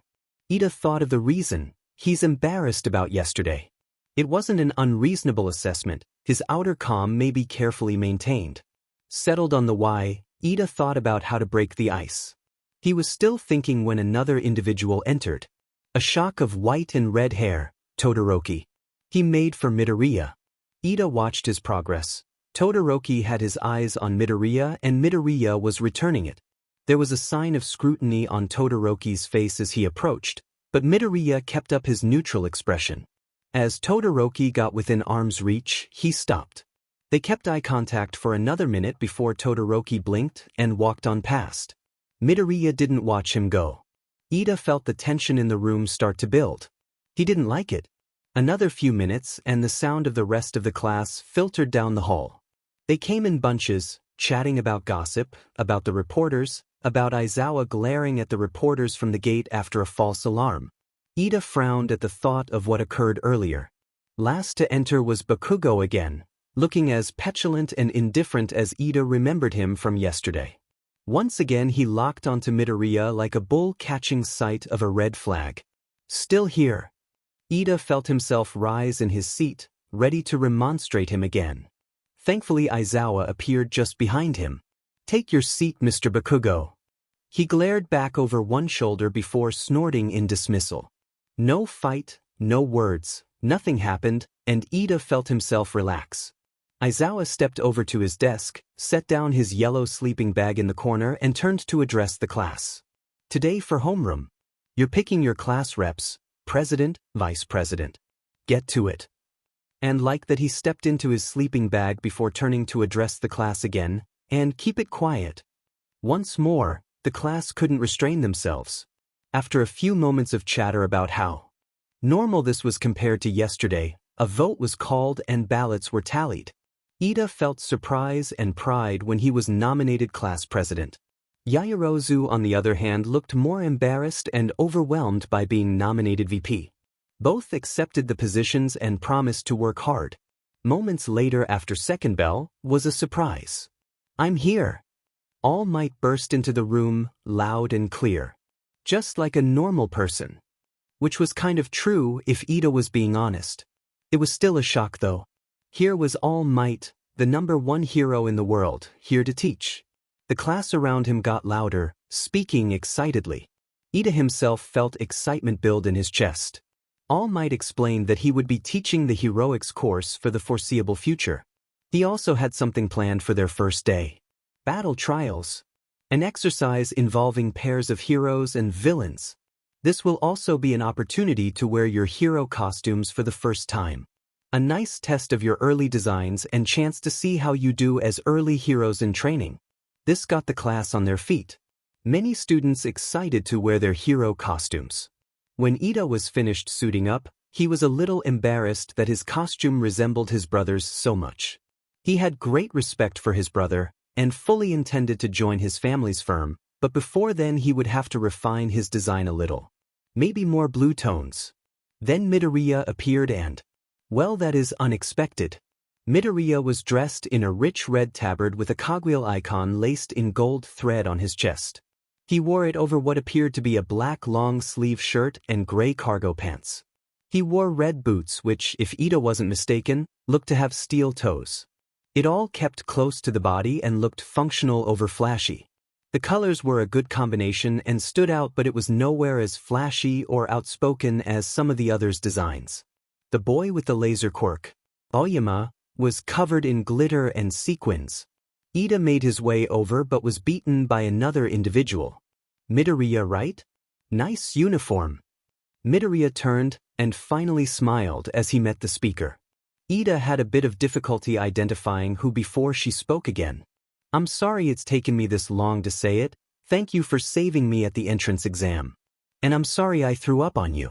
Like really sorry." Uraraka's uniform concealed a bit of her identity from behind, but it was clear now. "You're welcome, and don't worry. You only got a little on my shoes. They were old anyway." Uraraka looked relieved before turning to meet Ida. Then All Might called everyone to follow him to the training ground they would use. UA Campus. UA Training Grounds Control Room. Minutes later, All Might outlined the details of the battle trial. Besides there being 2 teams, a pair of heroes and a pair of villains, there was a mock bomb in play. The trial would take place in a building, All Might pointing out that statistically many villain encounters took place indoors. Heroes won if they took down and captured both villains or tagged the bomb within a time limit. Villains won if they captured the heroes or kept the bomb away from the heroes until the time expired. After answering that the bomb couldn't be moved after being placed at the end of the setup PRD, nor placed outside the building like beneath it in a hidden space, All Might created a randomly generated table of teams. Ida was glad to see he was a hero and even happier when Midoriya ended up on his team. His goodwill didn't last when he saw who they would be facing. Bakugo and Uraraka were paired as villains. Ida couldn't help looking at Uraraka, who looked quite distressed, to be facing them, paired with Bakugo, perhaps a bit of both. UA Campus. UA Training Ground Beta. First battle, Midoriya and Ida versus Bakugo and Uraraka. 5 minutes to match start. Uraraka set the bomb down with a heavy thud. She and Bakugo had carried it to the highest floor thanks in part to her quirk. When she got sick, she and Bakugo carried it the last 2 flights up and set it down in the middle of an open room full of pillars. Good sightlines, little to no chance to sneak up and tag the bomb. It wasn't a bad choice. So, what's the plan? Do we stay and defend or dash? Bakugo snorted before cutting her off. You stay and watch the bomb as soon as the trial starts. I'm going to find Deku and leave his outline on the nearest wall. After I've beaten him enough to show him how worthless he is. Uraraka went from surprised, to disgusted, to angry. What is your problem with him? He's really nice and he saved my life. He doesn't sound worthless to me. Bakugo scowled at her in response. You sound pretty useless too, needing help from Deku. Uraraka could hardly express her anger. What the hell? Outside, Ida finished his stretches. He turned again to Midoriya, a look of concern on his face as he remembered the plan they made, and the information he'd learned. Bakugo has bullied me for years, I know how he fights. What he'll do, he's going to come looking for me and he won't hold back. I'll head right for the heart of the building, making noise and attract him. You use your speed to search for the bomb. He'll likely leave his teammate behind to guard it. Wait for the right moment to attack. Focus on the bomb but take down Uraraka if it's safer. Ida had tried to argue against the plan. It seemed dangerous to leave Midoriya with someone that had tormented and bullied someone like him for years. But Midoriya had been adamant. I'm not the scared little boy I was, I've changed. I can't move forward until I prove I've left my past weakness behind, to him and myself. Midoriya had been cold all morning, showing little emotion until now. That cold had been lonely and distant. Now it was lethal. All Might stood in the control room with the rest of class, had listened with them to the chatter on both sides. He wasn't sure what hurt more, seeing the earnest, emotional young man he had met those 10 months ago become so dispassionate, perhaps entirely because of Dr. Torcora, or that this trial had become a grudge match between a bully and his former victim. A part of him wanted to stop the trial before it had begun in favor of a new pairing. He couldn't though, such an act would look like favoritism or squeamishness. He wouldn't let his own discomfort compromise his integrity as a teacher. Still, he hoped that the trial would end before things went too far. Ida checked the time, 10 seconds left. He tensed and Midoriya seemed to follow his lead. Both leaned forward, looking at the door they had chosen to breach. Ida ran forward with Midoriya just behind. Ida braced against the left side of the door and waited. Midoriya had said he would make a loud entrance to attract Bakugo. Moments later, Midoriya body-checked the door and blew it off its hinges with a sound like a cannonball on the loose. Ida flinched as he looked in and realized that Midoriya had kept going. He was now charging up a flight of stairs at the far end of the entrance hall they had crashed into. Lida spared a moment to wish Midoriya luck before taking a side route as he looked for a secondary stairwell. Uraraka jumped when a sound like a metal door being blown off its hinges rang out moments after the horn. The hero team clearly wasn't going to use stealth. Bakugo ran for the stairs. Hope they kick your bad attitude to the curb with the rest of you, Uraraka muttered as she saw her teammate desert her. Izuku continued to make as much noise as possible, running hard and bouncing off walls. As much noise as possible to help get Bakugo to him. It was a bad idea. Bakugo's quirk was potent and he had incredible combat skills. More instinct than knowledge, it made him unpredictable past the first punch. It doesn't matter, I'm stronger now. Stronger than him. I will start with Bakugo, then I will show the world. Izuku had forgotten to ask the doctor about his rogue thoughts. They were starting to concern him. Suddenly, Bakugo was there. Izuku had turned a corner and stopped when he saw Bakugo at the other end of a long hall. 3rd floor, window behind us. No other terrain or cover. For a moment Izuku stared and Bakugo stared back, studying each other. Then Bakugo smiled. Just you? No one to hide behind anymore, Deku. Izuku felt old terror grow in him. His mind tried to rebel at the idea of taking Bakugo head-on. His heart pumped hard and cold, readying to fuel flight. He even had to fight down a tremor. Look at you, you haven't changed. Nothing you've done makes you worth anything. You got lucky at the exam. You got lucky in the assessment. Still useless. Izuku blinked. It was all Bakugo needed. With a blast from his palms, he rocketed down the hall at Izuku. Then it all faded away. His fear, his anger, his passion. In its place was cold logic and purpose. Engage. All his senses locked onto and focused onto Bakugo. As he neared, time slowed. In truth it hadn't, his body merely perceived time differently. Slow when needed, normal when ready. Bakugo's right arm lashed out for his trademark right hook. Midoriya's left arm came up, palm out, and grabbed Bakugo behind the grenade-shaped gauntlet attached to his arm. He brought his right hand up and pressed against Bakugo's chest. Then, Izuku yanked hard with his left while pushing with his right. With all of Bakugo's momentum suddenly being turned in a counterclockwise motion, Izuku twisted Bakugo and sent him flying into the window frame behind Midoriya. All Might watched in surprise as Midoriya stood his ground, without warning and with precision, grabbed and pivoted in place, turning Bakugo's forward momentum into a high-speed throw. Bakugo hit the window frame with a loud bang, his lower half hitting the wall while his upper half kept going until it impacted the safety glass behind him. His body took the brunt while he managed to keep his head forward and from being thrown into the glass. It likely saved Bakugo from being concussed. But Midoriya wasn't done. Before Bakugo's body had finished riding out its impact, Midoriya was lunging forward with a front kick aimed for Bakugo's right knee. Bakugo caught the kick with his right hand and fired off an explosion, the force of which sent Midoriya cartwheeling back. He landed sprawled on his hands and knees, his left pant leg shredded and his skin red and raw from the explosion. Bakugo didn't wait to see if his opponent would stay down. As he charged forward again, Midoriya rose and brought his fists up in a classic boxer's stance. There was no expression on his face. Izuku had planned on disabling Bakugo with that kick, aimed to dislocate before dropping on Bakugo with his full weight before cuffing him. That plan was out now. Bakugo's ability to recover and retaliate was stronger than initially predicted. Plan B, his quirk and stamina have limits well below our own. Push his endurance to breaking. It was far from efficient or practical, but such outcomes and subsequent tactics are a possibility when you are fighting. Bakugo charged again, this time without a boost of explosions. Seems the distance didn't warrant it, or he's wary. This time Bakugo struck high, looking to use his height to keep distance. He jabbed with his left before trying for a spinning high kick. Izuku dodged the jab and ducked under the high kick before attempting to knock Bakugo off balance with a punch to his inner thigh as Bakugo's leg went flying over his head.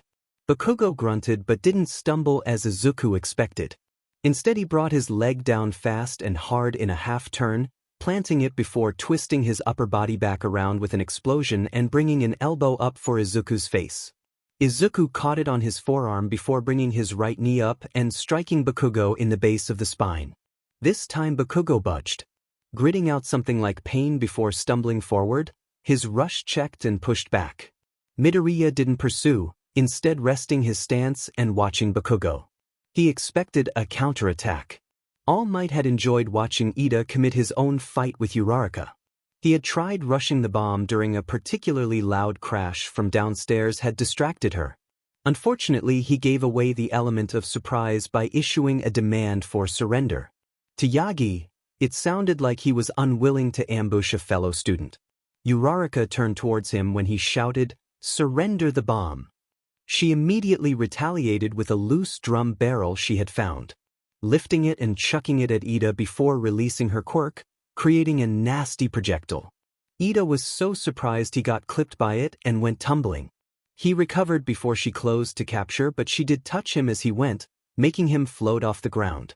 She couldn't hold him in her quirk long enough to close again, but now Ida was far more cautious of her touch and she had returned to her veritable firebase of drums, crates, and other supplies of ammunition. It was a standoff for now, Ida tense but uncertain and Uraraka recovering but ready. "You shitty Deku." Young Bakugo's voice snapped All Might back to the screen showing their fight. They had also taken a moment to stand off. Midoriya holding his stance and staying close enough to Bakugo to keep him from building momentum with his quirk. Bakugo facing him and breathing hard with fresh bruises marking where Midoriya had landed precise blows. Then Bakugo pulled a pin from his right gauntlet. "I've had enough of you." Izuku had studied Bakugo's gauntlets, knew his mentality, and understood the threat. With the safety pin removed, the gauntlet was a store of sweat. Enough to create an explosive powerful enough to compete with military-grade ordnance. Time had slowed as Izuku felt himself move. This had to be perfect. One errant move, one misstep, one error, and the blast would likely rip him apart. Risk at maximum, terminate. Wait, what? I can't kill Kaken. I won't. Midoriya, I won't. Bakugo, die. All Might had moments before a light blinded the camera, followed shortly by static and silence on the comms. Then an explosion shook the control room. Not enough to topple anything, but certainly enough to shake dust from wherever it was hiding in the ceiling. He scrambled to view the other cameras. In the bomb room, Ida and Uraraka were on their knees, holding their heads about the ears. Uraraka looked to be crying and staring at the bomb as if it were real. He checked the other cameras. A room behind the hall where Bakugo and Midoriya were fighting. The far wall had been blown in. The camera itself was grainy, likely damaged from the shockwave. All Might stared at the camera, searching for answers. Moments later Bakugo appeared, limping towards the hole. His gauntlet was broken, a failing in integrity most likely. All Might had never had much luck with support gear. Bakugo's arm was bleeding from shrapnel or the detonation itself was unclear. All Might zoomed the camera on Bakugo. The look on his face sent chills down All Might's spine. A look of bitter triumph. "No, don't tell me you actually." A sound of shifting rubble quickly made Bakugo flinch. Body horror approaching, you have been warned. Bakugo looked at the pile of rubble in front of him. He was sure the sound had come from it. It can't be him, just shifting rubble in the aftermath. No way he survived. A gore-strewn fist punched out of the rubble. Bakugo fell back, stunned off his feet. He stared in horror at the charred arm, where the flesh was stripped all the way to the elbow. Ragged sinew hung like tattered rags, connected to something beneath. The bones were the worst, colored rust red in the half-light from dried blood caused by the heat, flaking away in places.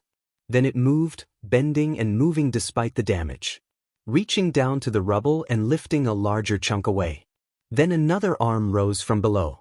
This one was in worse shape, the flesh was gone and the bones cracked from the force, dark red blood oozed from these like syrup. Then the bones separated and stretched apart before lining back up, seemingly realigned with the gelatin layer of blood, and snapping together with a wet pop. Bakugo could feel his stomach protesting, but he couldn't look away. Then the arms bent down together and went to work feeling and removing lumps of debris. After a few moments something heaved beneath. The arms redoubled their efforts and second heave sent the rubble pouring away. Up came Deku, a living corpse. His face was covered in blood and grime from the rubble. Worse than that, his eyes were shredded bleeding holes. Everywhere there was blood, from his nose and mouth, his ears, a cut in his skull. His pectorals were bare and covered in burns with a shredded strip of his shirt and tabard adorning his shoulders. Then he shoved more rubble away and revealed the rest of his chest. More hanging sinew barely acted like a curtain to his hollow chest. Bakugo could see inside. He could see inside. Deku's heart was hanging low and still beating, the bottom of it coated in charring and a growing layer of silvery liquid. Bakugo watched as the silvery liquid moved and shaped arteries and rebuilt his missing lungs, stomach, and the rest of his missing organs. After a moment of moving rubble from his chest cavity and Bakugo watching the liquid solidify and change color to flesh tones, Deku took a shuddering breath and his liquid metal lungs flexed. "Yeah, this is where I lose it." Bakugo vomited messily next to himself. When he looked back up, Deku was standing and looking at him. His eyes had regrown and they faintly glowed green in the low light. They stared at him with cold scrutiny. Deku kept staring as his body rebuilt itself. His organs mostly restored the liquid focused on filling in his missing or broken ribs and sinew, before a fast-moving layer formed liquid metal skin. One might consider it a small mercy. His lower half was fine. His pants were burnt but intact. Body horror over. Deku finished rebuilding himself by now and took a step closer. "What are you?" Deku took another step and kept staring. What are you? Izuku looked down at Bakugo. Kaken had never been so scared in his whole life. Not even when the slime villain had attacked him. To be struck dumb by horror. In all the time Midoriya Izuku had known him, he had never been so scared of anything. Now he is scared of me. I don't know anymore, Kaken. The alarm went off in the control room. All Might jerked out of the stupor of watching Midoriya reanimate. Ida had gotten to the bomb at last, though right now he and the bomb were floating a few feet off the ground. Uraraka seemed to be holding them there in a pout. Then she sighed and they both came down. He looked back to Midoriya and Bakugo. Midoriya was walking away, past Bakugo. Bakugo watched Midoriya go, a look of fear and confusion visible. What are you indeed, young Midoriya? Ida and Uraraka walked out of the building together. Ida had offered to escort her out as a courtesy after learning her anxiety of meeting Bakugo after losing. Partway through, they smelled the aftermath of Midoriya and Bakugo's fight. Burnt sugar, concrete dust, and copper. That'll be the blood. Not a good sign. He expected to see Midoriya waiting for them at the entrance, maybe Bakugo sulking nearby. To find no one waiting for them was surprising and rather disappointing. Still, there was no point staying there. He encouraged Uraraka to walk with him back to the control center. The next group was likely waiting for their departure. They made it to the perimeter of the testing grounds when they saw All Might waiting for them. Both rushed to meet him, expectation mixing with anxiety. Ida slowed as they neared All Might. His smile was strained, he looked uneasy. The unease disappeared as he noticed them, evidently distracted. Ida became convinced everything was far from fine. Well done to the hero team on your victory. That said, you both did an excellent job in your roles. Good thinking on using objects as both weapons and obstacles, young Miss Uraraka. Both bowed at the praise, but Ida was canny enough to sense a desire to deflect attention from the missing persons of both groups. Sir, may I ask where Midoriya and Bakugo are right now? All Might did his best not to flinch at Ida's question. And failed. If Ida didn't know better, the huff and sigh All Might made just a split second after looked practiced instead of genuine. They both fought hard and sustained some injuries. They were sent straight to the nurse's office. Recovery girl will look after them, have no fear. Now, if you'll join me in the control room, we'll quickly discuss your performance with the class before the next group goes out. All Might turned without pause, a clear sign not to question or hesitate. Ida was uncertain with how vague All Might's statement on Midoriya's condition was but didn't dwell on it. If it was truly bad he would have said so. And Bakugo is there too. Sounds like Midoriya gave as good as he got. Good for him. When Ida and Uraraka got to the control room, however, the rush of frantic conversation died with the sound of the door sliding into place in the wall. Ida looked at the crowd. He had little experience reading people, but he could see the looks in their eyes. Fear, horror, disgust, worry, and something else. It was directed at him, but he didn't feel like he was the intended recipient. What have you done, Bakugo? Everyone gather round, we're going to discuss young Ida and Uraraka's performance. All Might's words were gentle, but they made everyone look away before locking eyes on their teacher. Ida and Uraraka pressed forward, and All Might brought up an image of Ida and Uraraka at the start of the test. The class noted that while one group made an intentional plan to split up, the other fought each other over tactics, which ended rather poorly. Ida did his best to shield Uraraka from the worst of it by highlighting she at least made an effort, while Bakugo ignored her from the start and even antagonized her. All Might tried to remain impartial and failed. Be that as it may, young Uraraka should have tried to keep up the attempt at cooperation despite Bakugo's prideful denial. Together your quirks would have made for a dangerous combination. Uraraka shrunk under the scrutiny while Ida tried his best to comfort her. All Might's attempt at a backpedal failed and decided to drop it and move to the positives. Uraraka's quick thinking of using nearby objects as fortification and ammunition was a credible threat to Ida, who relies on speed and agility more than strength to close safely. Even empty, many of those objects had the weight and force of speed behind them to be dangerous. But Ida was quick to realize that hit-and-run attacks on her fort forced her to use it to repel him or risk losing them for no possible gain. Uraraka didn't have a reasonable answer. This was the point I attempted to make earlier. With Bakugo aiding you, Your defense would have been far stronger and far less exploitable. The whole class nodded and whispered in general agreement, with the wiser ones seeing All Might's point. The threat of Uraraka's flying projectiles coupled with Bakugo making aggressive counterattacks with explosions would have been disorientating, tiring, and difficult to confront even together. Yeah, but instead he went off and got his butt kicked by Midoriya until he up and blew him apart. Kaminari wilted under the combined stares of the entire class. Did what? Ida was in Kaminari's face faster than anyone could reprimand him or calm Ida. Kaminari raised his hands as he veered back. Chill man, Midoriya's fine. He just did that crazy healing thing he's got. Filled in that big hole, no sweat. Bakugo was way worse. Idiot had bits of his gauntlet stuck in his arm. Didn't see him shrug it off. Heh. Ida's left eye started twitching. We are going to have 2 empty seats at homeroom tomorrow. No one replied to Mineta's smartass comment, but a few either nodded or frowned at him. Teacher, permission to go to the nurse's office? I'm not feeling well. All Might sighed before granting permission. He didn't bother stopping Uraraka as she made to follow. There was an uncomfortable pause before All Might spoke again. Young Kaminari, any more thoughtless outbursts like that and I'll ask Cementos-sensei to work with me on an essay outline for you about the finer points of discretion. UA nurse's office. Several minutes later, Ida rushed into the nurse's office, blurting out an apology for barging in before sweeping the room for Midoriya. He didn't see him, so instead his eyes fell on the only other occupant. What did you do to him, Bakugo? The blonde-haired teen didn't respond. He kept staring at the ceiling instead, eyes unfocused. Ida did his best to walk across the room to Bakugo instead of racing over to give him a slap to help wake him from his daydreaming. He had just started to ask again when he stopped.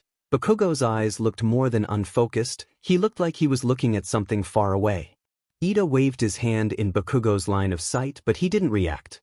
Boy's asleep, the kind of asleep you get when you have so much shrapnel embedded in your arm and lost so much blood that he needed several pecks of my Quirk to heal. He's gone and won't be back for some time, so if you plan on yelling at him, don't expect him to hear you. Ida turned as he saw the short form of Recovery Girl plop down in a chair on the other side of the room. She swiveled to her right before pulling herself to the nearby desk, then started writing something in a folder. Ida walked over to her but kept back so as not to read over her shoulder. Where is Midoriya? Is he all right? Recovery Girl hummed for a moment before replying, he is, but he suffered a great deal more. His body cannibalized what fat it could to heal the damage it sustained. He's lost a lot of weight and is currently experiencing sensory shock from sudden malnutrition. On the outside Ida was stony, inside he was howling. This is my fault. I let Midoriya go off on his own to fight Bakugo.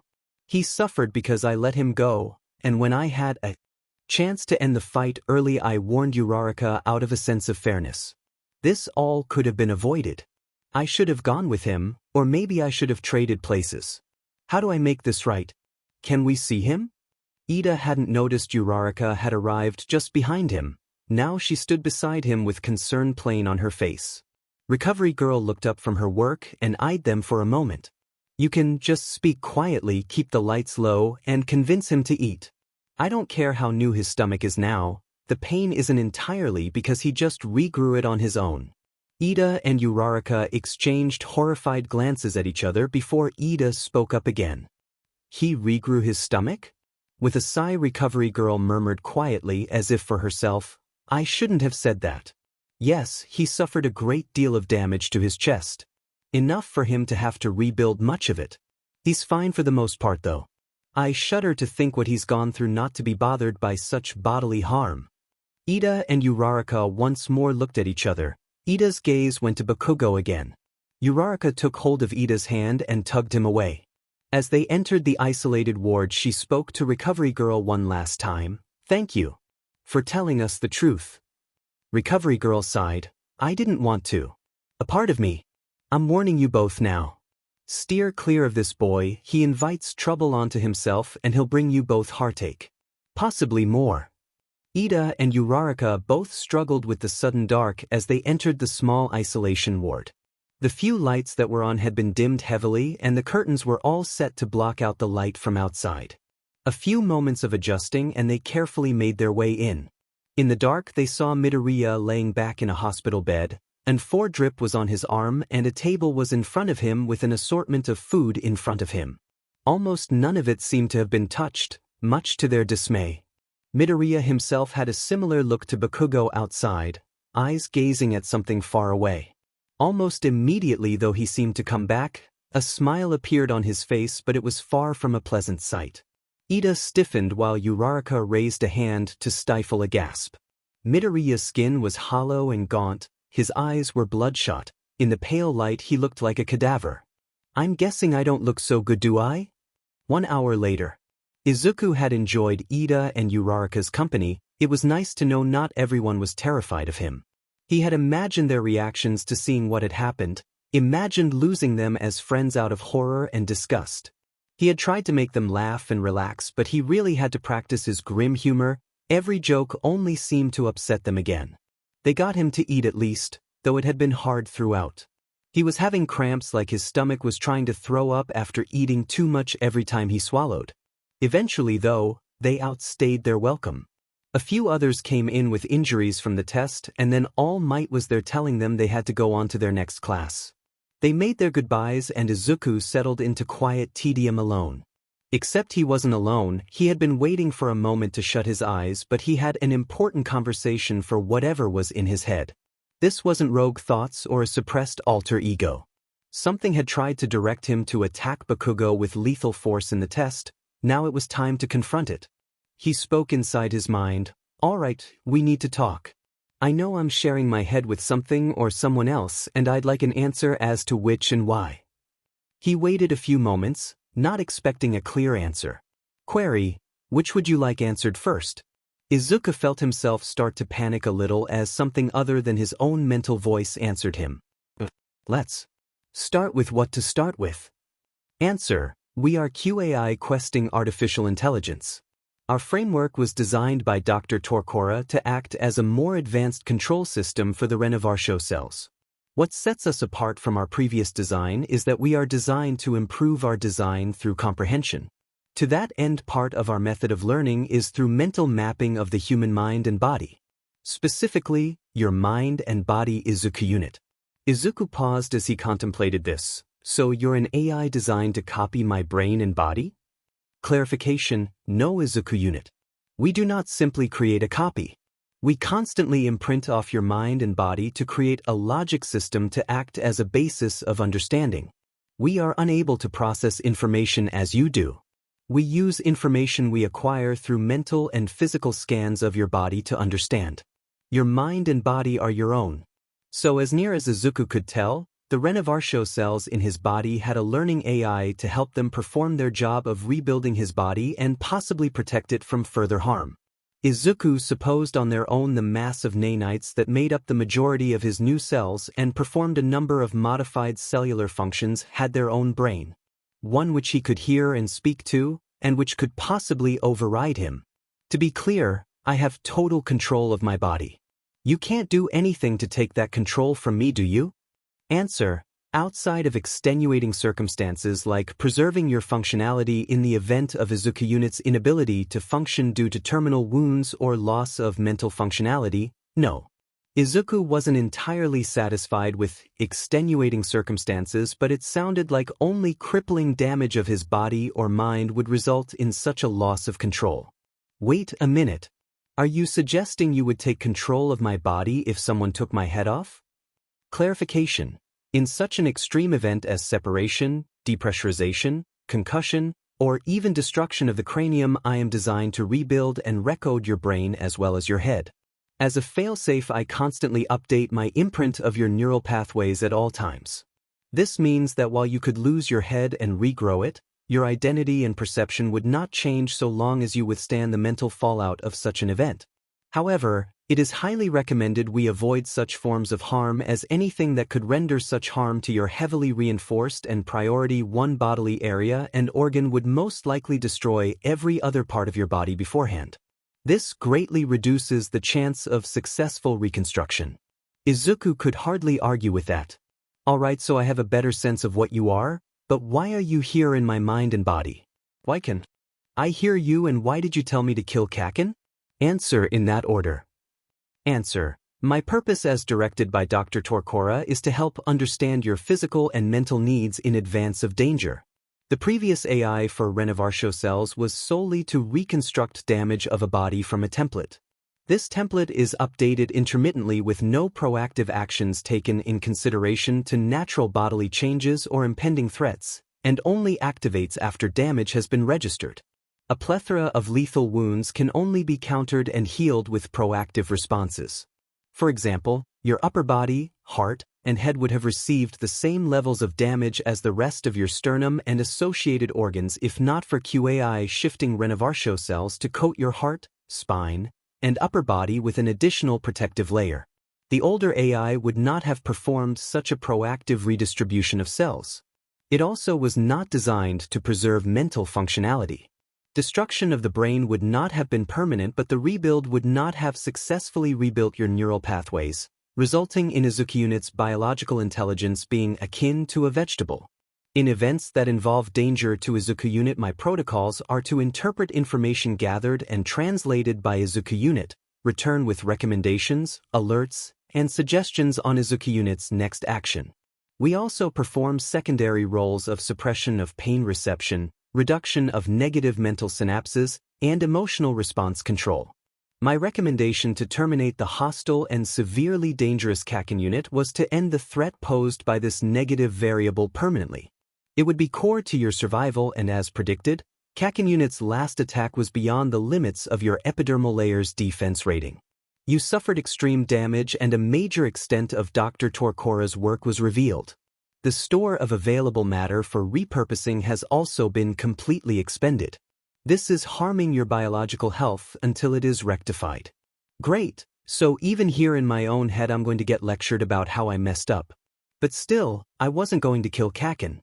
I don't prove I'm better than him by being more aggressive and dangerous than him. Still can't believe he went so far just to win. Statement. Kakin unit's termination would nullify the threat they pose permanently and reduce the number of highly dangerous and unstable individuals in your classroom to 1. The ultimate response to Kakin unit's aggression was still entirely yours.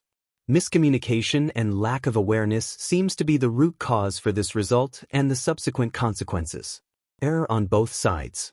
Izuku took a moment to realize the AI in his head had just admitted it also made a mistake before his mind latched onto what it had said about the number of unstable individuals in his class. There are 2. Answer. Yes, one is Kakin unit. The other is Todoroki unit. Izuku felt his mind heat up as he tried to remember all the times he'd been around Todoroki, looking for signs. The most recent being this morning, the stare down they had. The feeling he got and had suppressed, likely with QAI's help, had been one of fear and concern as someone with harmful intent had targeted him, only to blink first in surprise as he was stared down in turn. What happened to make him like that? Hypothesis. Physical, mental, and emotional markers align with outlier stages of trauma-induced sociopathy. There is an 86.7% likelihood Todoroki unit has suffered abuse for a prolonged PRD of their life by one or more individuals. There is a 73% chance that without intervention, Todoroki unit will develop further sociopathic tendencies. That's awful. I can't let that happen. I'll talk to him. Try and help him. Maybe talk to the teachers about it. Statement. Direct interaction is inadvisable. You may have become a perceived threat after today. Teacher intervention is safer, both to Izuku unit, Todoroki unit, and non-participants. If you say so. Advisement. Take a break from our data swapping session and eat. Your body is suffering further hunger pangs, and continued use of Renovarsho cells to suppress your body instinct to self-cannibalize is becoming exponentially more difficult. Izuku couldn't help but snicker at the idea that a machine in his mind was complaining. But it seems he finally found his appetite. The apple slices looked especially good right now. Advisement. Apple slices are the best choice of edible with high sugar content. Estimate state nutrient-to-mass ratio is very favorable. Glad we agree on something. Hours later. Midoriya had finished off the collection of edibles very quickly and had even gone through a full entree from lunch rush, something Izuku was incredibly thankful to receive after rediscovering his appetite.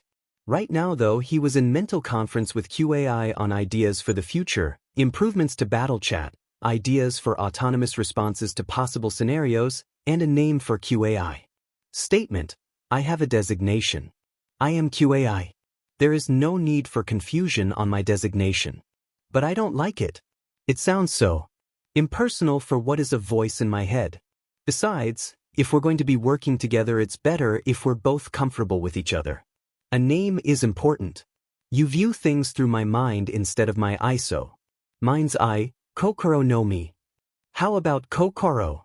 Resignation. The translation is inaccurate, and the meaning behind the name is occult in nature rather than scientific. But if it pleases you, I will accept the designation Kokoro. Izuku smiled to himself, which quickly disappeared as a familiar voice came muffled but clearly yelling from outside the room. I said it was an accident. How many times do I have to say it? That isn't who I think it is it? Answer: voice patterns match Kaken unit. Voice analysis registers overt anger, with undertones of fear and lying? Need to have clean sample to confirm. Right now, all Izuku wanted to do was sit in bed, rest, heal, and not get in further trouble. Yet the idea that Kaken was lying? Did he? He didn't even to kill him, right? No true hero ever wanted to kill someone, least of all an old childhood friend. Right? But what does that make Kaken? Stop it, Kokoro. Query: stop what? The nasty thoughts you've popped in my head when I'm uncertain. Statement: I've only been operational since this morning, Izuku unit. Any other thoughts you have are your own. Not good. Kaken yelled again, but Izuku didn't catch the words. The more he sat there, the more he felt curiosity eat away at him. I can't sit here. Izuku sent a stretch to his legs to wake them up. The feeling he got back wasn't great, but at least they were responsive. Advisement: sit up slowly. You have barely recovered and your legs had the majority of stored material left after Kaken unit's attack. They will have suffered atrophy. Izuku carefully pulled away the blanket covering him and had a moment of shock as he saw his legs. They looked far too thin to his eyes. Hours ago they had been not thick, but they looked much more healthy before. But he didn't stop. He lifted his legs out from under the cover and swung them over the side. So far so good. After a moment of his feet touching the ground, he started to lift himself up. He felt himself struggle as he had to use more force than normal to stay planted. Far longer and more painfully than after his surgery, Izuku was standing. The force still in his arm, he didn't bother removing it. Instead, he carefully undid the fastenings holding it to the bed so he could take it and the hanger with him in part for support. With slow, methodical steps, he made his way to the door, aches building in his legs and his head. Aizawa felt his eyes ache even though he hadn't used his quirk at all today. Bakugo was somehow both a pitiable wreck and an insufferable brat, swaying drunkenly in his bed while trying to give the stink eye to everyone. He had reviewed the footage himself, and if it were solely up to him, Bakugo would be out on the pavement with a permanent expulsion. Sadly, that infuriating form of law, extenuating circumstances, was in the way. So here they were, asking a now functionally awake Bakugo what had happened. So far he had been vague about all but two things. It was an accident, his gauntlet had failed. The fact that Izuku had temporarily turned into an empty-chested cadaver made that seem very unlikely to Aizawa. More infuriatingly, All Might had played devil's advocate earlier with his comment on his own experience with support gear failing to withstand his own quirk.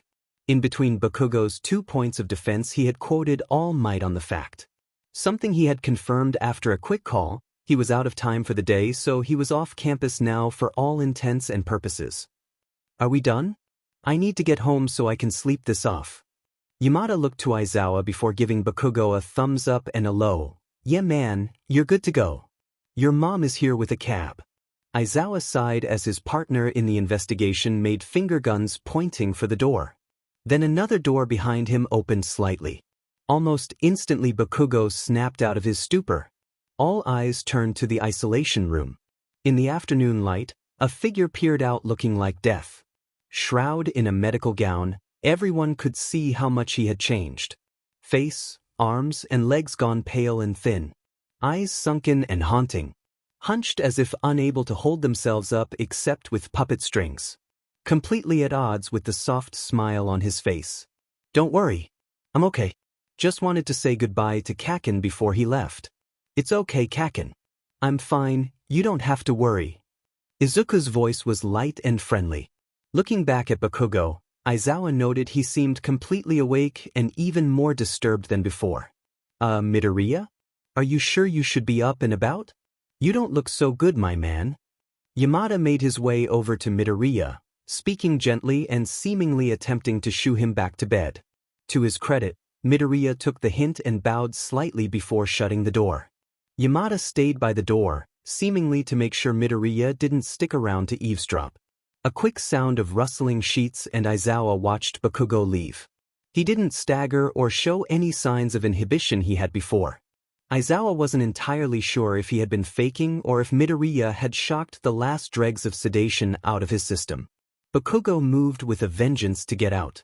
For a moment, he thought he was being haunted by the little sheet until he had spoken and everyone else heard him. So it wasn't a ghost, but that left a bigger question. How is that fucker still alive? Losing 40 pounds in an afternoon was deeply unsettling for everyone involved, not least of which to Midoriya Inko. Coming home the day after, having been kept overnight for observation and a new set of tests, his mother had a panic attack the moment she saw him. What was more unsettling was his rapid turnaround. In another day, his body had somehow recovered the weight, but none of it seemed to go to his fat reserves, leaving him with his frightening new gaunt appearance. It also made his quiet but frequent mumbling sessions more unsettling. Between eating, exercise to repair muscle groups, and keeping on top of schoolwork, he seemed to constantly be mumbling. If Midoriya Inko wasn't already habituated to it, she might be all the more frightened to discover they were a conversation moving at pace. 1 week after the event, Midoriya was cleared to return to class and resume normal study.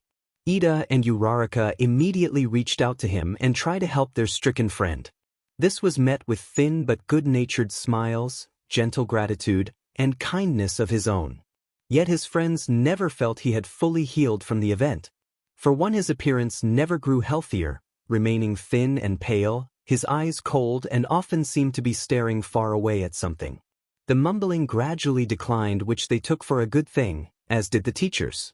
Then they were called together for another evening meeting with Nizu, Yue High School, Principal Nizu's office. 1.5 weeks after the battle trial event. "I am sorry to call you all in after a long day, but we have another development with Midoriya." More than a few groans or sighs met this announcement. Nizu noted that most of his colleagues were showing signs of disappointment. From Yagi's sagging and mild cough, to Aizawa's eyes roving for an unseen enemy to put his negative feelings into. With his fists. This time it's Higuri who spotted it. "I'll let him take over." To which Power Loader took the cue to stand. He cleared his throat before starting to speak, also triggering the projector slide to drop down from the ceiling.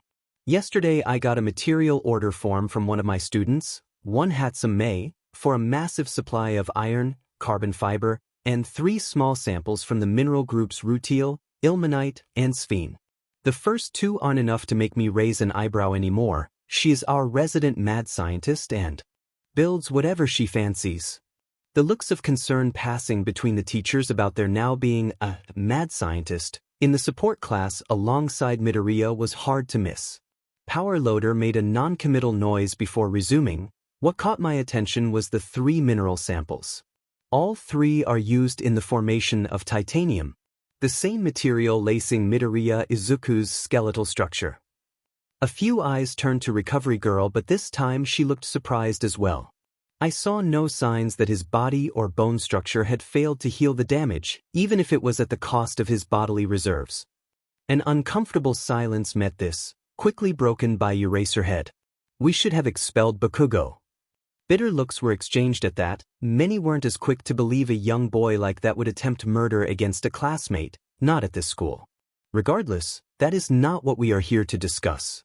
"Higuri, please continue." Power Loader seemed to hesitate, but after another clearing of the throat he did so. I approved the request. But I kept my eye on Hatsum for the rest of the day. I didn't catch a break until that afternoon. She often stays after class. She practically lives in the workshop if I didn't make sure to send her home.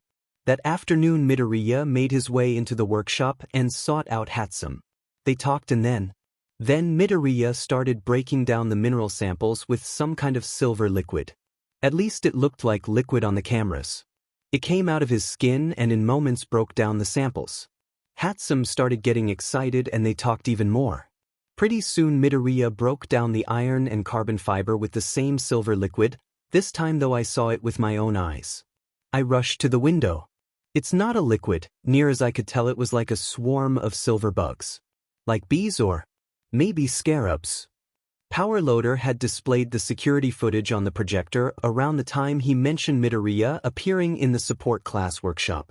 Nizu noted that Hizashi was well and truly uncomfortable, displaying all his previous nervous tics in force while edging away.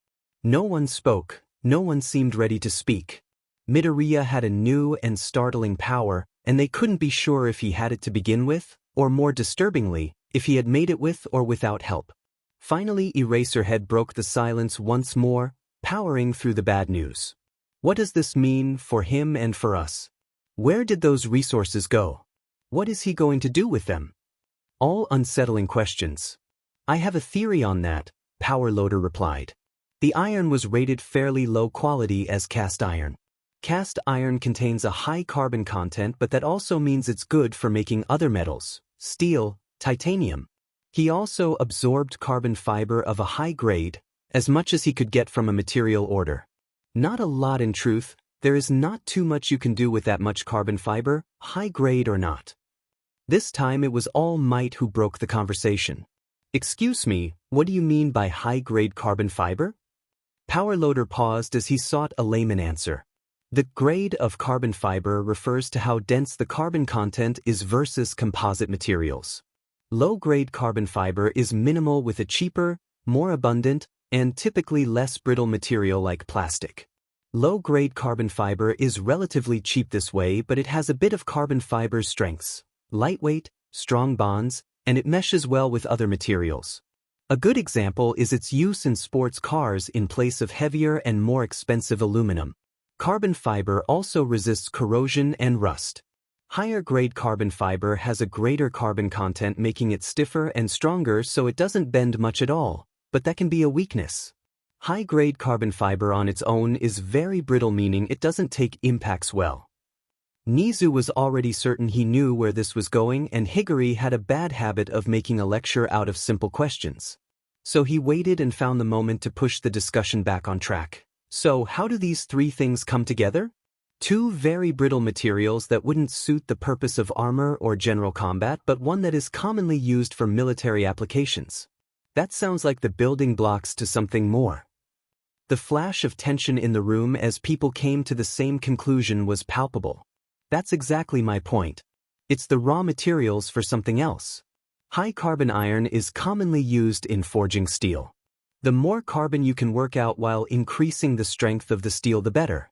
Carbon fiber is very lightweight while being strong and can become a composite material in the making. Then the three minerals most commonly used to make titanium.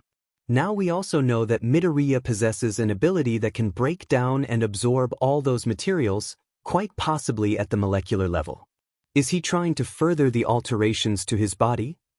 The thought was disturbing considering how much alteration Midoriya had undergone already, but Power Loader only paused a moment. Unlikely, he could already alter his own body with the simple act of converting fat in his body. He would only need to eat a meal to build himself up. My theory is that Midoriya needed those materials to better understand the naturally occurring structures and elemental bonds, to understand how to manipulate them for the purpose of forging them into something that doesn't occur in his body. Something artificial, or at least more so than his new biomechanical body. To this everyone looked confused, trading glances with each other for a clue if someone could see the point.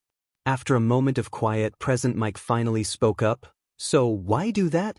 What is he gonna do next? Finally they arrived at the point Nizu had been contemplating. I am not entirely certain, but it stands to reason he is going to do something with the materials he has absorbed. Most likely they will become a new tool in his growing arsenal. What that tool's purpose is will remain a mystery with so little information. But it seems every time we have an exercise we learn more. Which brings to mind a safe option to do just that. We have the USJ event for first years at the end of the week, don't we? Nizu was referring to the unforeseen situation joint and the first year's introduction to rescue exercises. An environment full of simulated disaster events so students could practice search and rescue. The point of the event is to save lives, not fight for your life. If what Midoriya has built is a tool for such actions, we will most likely see it in action. All the teachers seemed to relax, hopeful that what came next was positive progress. Nizu left the what if it's not counterpoint unsaid. Today had been stressful enough. Midoriya residence. Later that evening. New sphere established. Izuku had been getting used to making use of what Dr. Torkora referred to as the new sphere. Now it no longer took great effort to distinguish the projections from reality. He could, at will, enter a meditative state and communicate with Torkora without disturbing those around him. It had also helped his mumbling habit to have a space to talk and plan strategies. Here he could talk to Kokoro, develop battle plans with him, and receive feedback and ideas from both his guardian AI and Dr. Torkora, who had steadily become a great debater of Izuku's ideas for improvements and new tools. Together they collaborated on something Izuku had been inspired to try after learning about Yaoyorozu's quirk. So the nanites worked then? They broke down the materials, rebuilt them, and have them as stored data points. Midoriya nodded his head in excitement. Torkora smiled and the two shared a quiet moment of satisfaction that their combined idea had worked. In the aftermath of the battle trial, the two had spoken for some time in Midoriya's free moments. Midoriya was adapting to effectively having the voices of others in his head, but the new sphere was something else. Here thoughts could bloom into readily decipherable designs and concepts. Midoriya did not need to understand every detail of how the nanites function inside his body, only how to direct them like an extension of his limbs, like flexing his fingers. Torkora had years of experience teaching how to use prosthetic systems, of how to integrate remaining limbs and muscles and nerves with their replacement limb. Midoriya had the flexibility of thought and ideas to come up with the idea of the nanite swarm, a short-range, external collective of microbots to perform a number of tasks outside of bodily functions. Together they created the framework and in days had used it. Dr. Torkora broke the silence first. Now we test the new designs. To which the non-existent darkness of the undefined new sphere changed, white blocky featureless forms resembling pillars, walls, and even humanoid shapes appeared as a training field. Midoriya thought of the tools they had designed and set to work practicing with them. The real test, though, would have to wait in the real world. Midoriya residence. Friday morning. Midoriya Inko was putting the finishing touches to breakfast when she heard her son open the door to his room. Up and early once again, even on a Friday. Her son had never been the most punctual or a light sleeper. Not until recently. She quickly buried the thought, Torkora is gone. His meddling in their lives had given her son a chance at something he never had before, though that is not an excuse for a dangerous vigilante. The dark thoughts lingered, but she pushed them aside. They'd always been there, only the words had changed. Good morning, Izuku. Bacon and eggs, so you can get more protein and stop looking like a stickman. She smiled to try and keep things cheerful. Izuku returned it with a huff and a roll of the eyes. They ate. They talked. Until it was time for him to go. She wished him a safe day at school, to which he gently chided her, asking her to relax and not worry. It's a Friday at UA. What could possibly happen? UA High School. Nurse's office. Partway through first PRD. All Might suppressed another cough as Recovery Girl listened to his breathing. The look she was giving him was more than enough to tell him he'd messed up. Again. You're done for today. Your body is approaching your daily limit and it's harmful for you to put on a show for nothing. Bed rest, no teaching, and no crime fighting for the rest of the day. All Might couldn't help the next wave of coughing that hit him, cutting off his retort but not stopping him from trying. I can't. I have to attend the USJ rescue event. The whap she gave to his shin with her cane wasn't especially strong, but it did shock him. Unlike another problem patient of mine, you don't have the ability to put yourself back together if you break yourself with your inane stubbornness. Rest and no crime fighting. She wagged her finger for emphasis before turning away and walking to her desk with a sigh and a mutter, "Someone save me from suicidal heroes, I can't take much more." All Might suddenly felt a bit more guilty about arguing with yet another person worried for his well-being. He chafed at being able to do so little anymore, but he always felt guilty for worrying others. Too many to count now. Someone will have to take my place. Recovery Girl didn't look back when she replied, "I'll call up to Nizu and let him know, the event isn't until the afternoon, so there's time." Class 1 Foundational Skill Class PRD. 12:50 p.m. Aizawa entered the classroom, noting several surprised looks among the class. They were clearly expecting All Might. All Might is on leave for the day. I'm substituting for him. Go to the lockers and get out your hero costumes. We're going to be taking a field trip to the Unforeseen Situations building for your first rescue trial. The cries of excitement made Aizawa feel like he was sparring with Yamada again. Thankfully, the class settled down as questions were asked, answered, and curiosity satisfied. As they exited the classroom, a chill went up Aizawa's spine. His mind returned to yesterday and the false alarm, only that's what the students had been told. In truth, someone had managed to break in and then get out again without being caught. No clue what they were after, but it wouldn't leave him. The feeling of something being wrong. And this time it wasn't to do with his three major concerns in the class. Aizawa felt his eyes track upward to the ceiling. Please don't go and cheat on me today. The building. Main entrance.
1000000110000001100000000000000000000000000000000000000000000000000000000000000000000000000000000000000000000000000000000000000000000000000000000000000000000000000000000000000000000000000000000000000000000000000000000000000000000000000000000000000000000000000000000000000000000000000000000000000000000000000000000000000000000000000000000000000000000000000000000000000000000000000000000000000000000000000000000000000000000000000000000000000000000000000000000000000000000000000000000000000000000000000 The feeling Aizawa had gotten earlier hadn't left. If he admitted it to himself, it had gotten worse. He put it down to just being paranoid after so long of being a very successful underground hero. And pessimist. But when they entered the USJ, seeing his class dressed in their prototype uniforms and full of excitement and wonder. At the veritable playground they get to explore here at the USJ. The feeling seemed to leave him. He was here along with 13 and UA had the best security among all hero schools. He had a class full of promise, plenty of rough edges and problems to knock out with some hard-hitting lessons, but maybe this time, everything would turn out right. He didn't smile as he relaxed, but he was feeling rather happy. Then, as 13 finished their speech and planned to guide them to a few locations featuring disasters that favored their quirks, something dark appeared in the distance. As he focused on it, it grew larger, forming a black circle in the heart of the USJ. In moments, a horde of figures walked into view. Among them were a trio that brought the chill back in full. I asked nicely and you pull this? Midoriya looked on in concern at the arrayed ranks of strangers. He sensed the surprise and fear in the teachers. He felt his fellow students pick up on it as well. Nervous murmurs of confusion built among the class. Suddenly Aizawa was in front of the class, his scarf unraveling. This was the final sign Midoriya needed to realize things had gone very wrong. Combat imminent, preparing armaments. Kokoko spoke out in Midoriya's mind. 13 The USJ alarm hasn't sounded, contact the school. I'll keep them away from the students. You form the second line of defense. Midoriya looked to his teacher, now wearing a pair of combat blinds. 13 immediately tried their built-in comms, while Bakugo started yelling. "You're not going to let us fight these chumps? Look at them. I doubt any of them could take a punch from FN Deku." Aizawa didn't respond to Bakugo or any of students who effectively agreed with him, watching the villains from the top of the stairs. "Hey!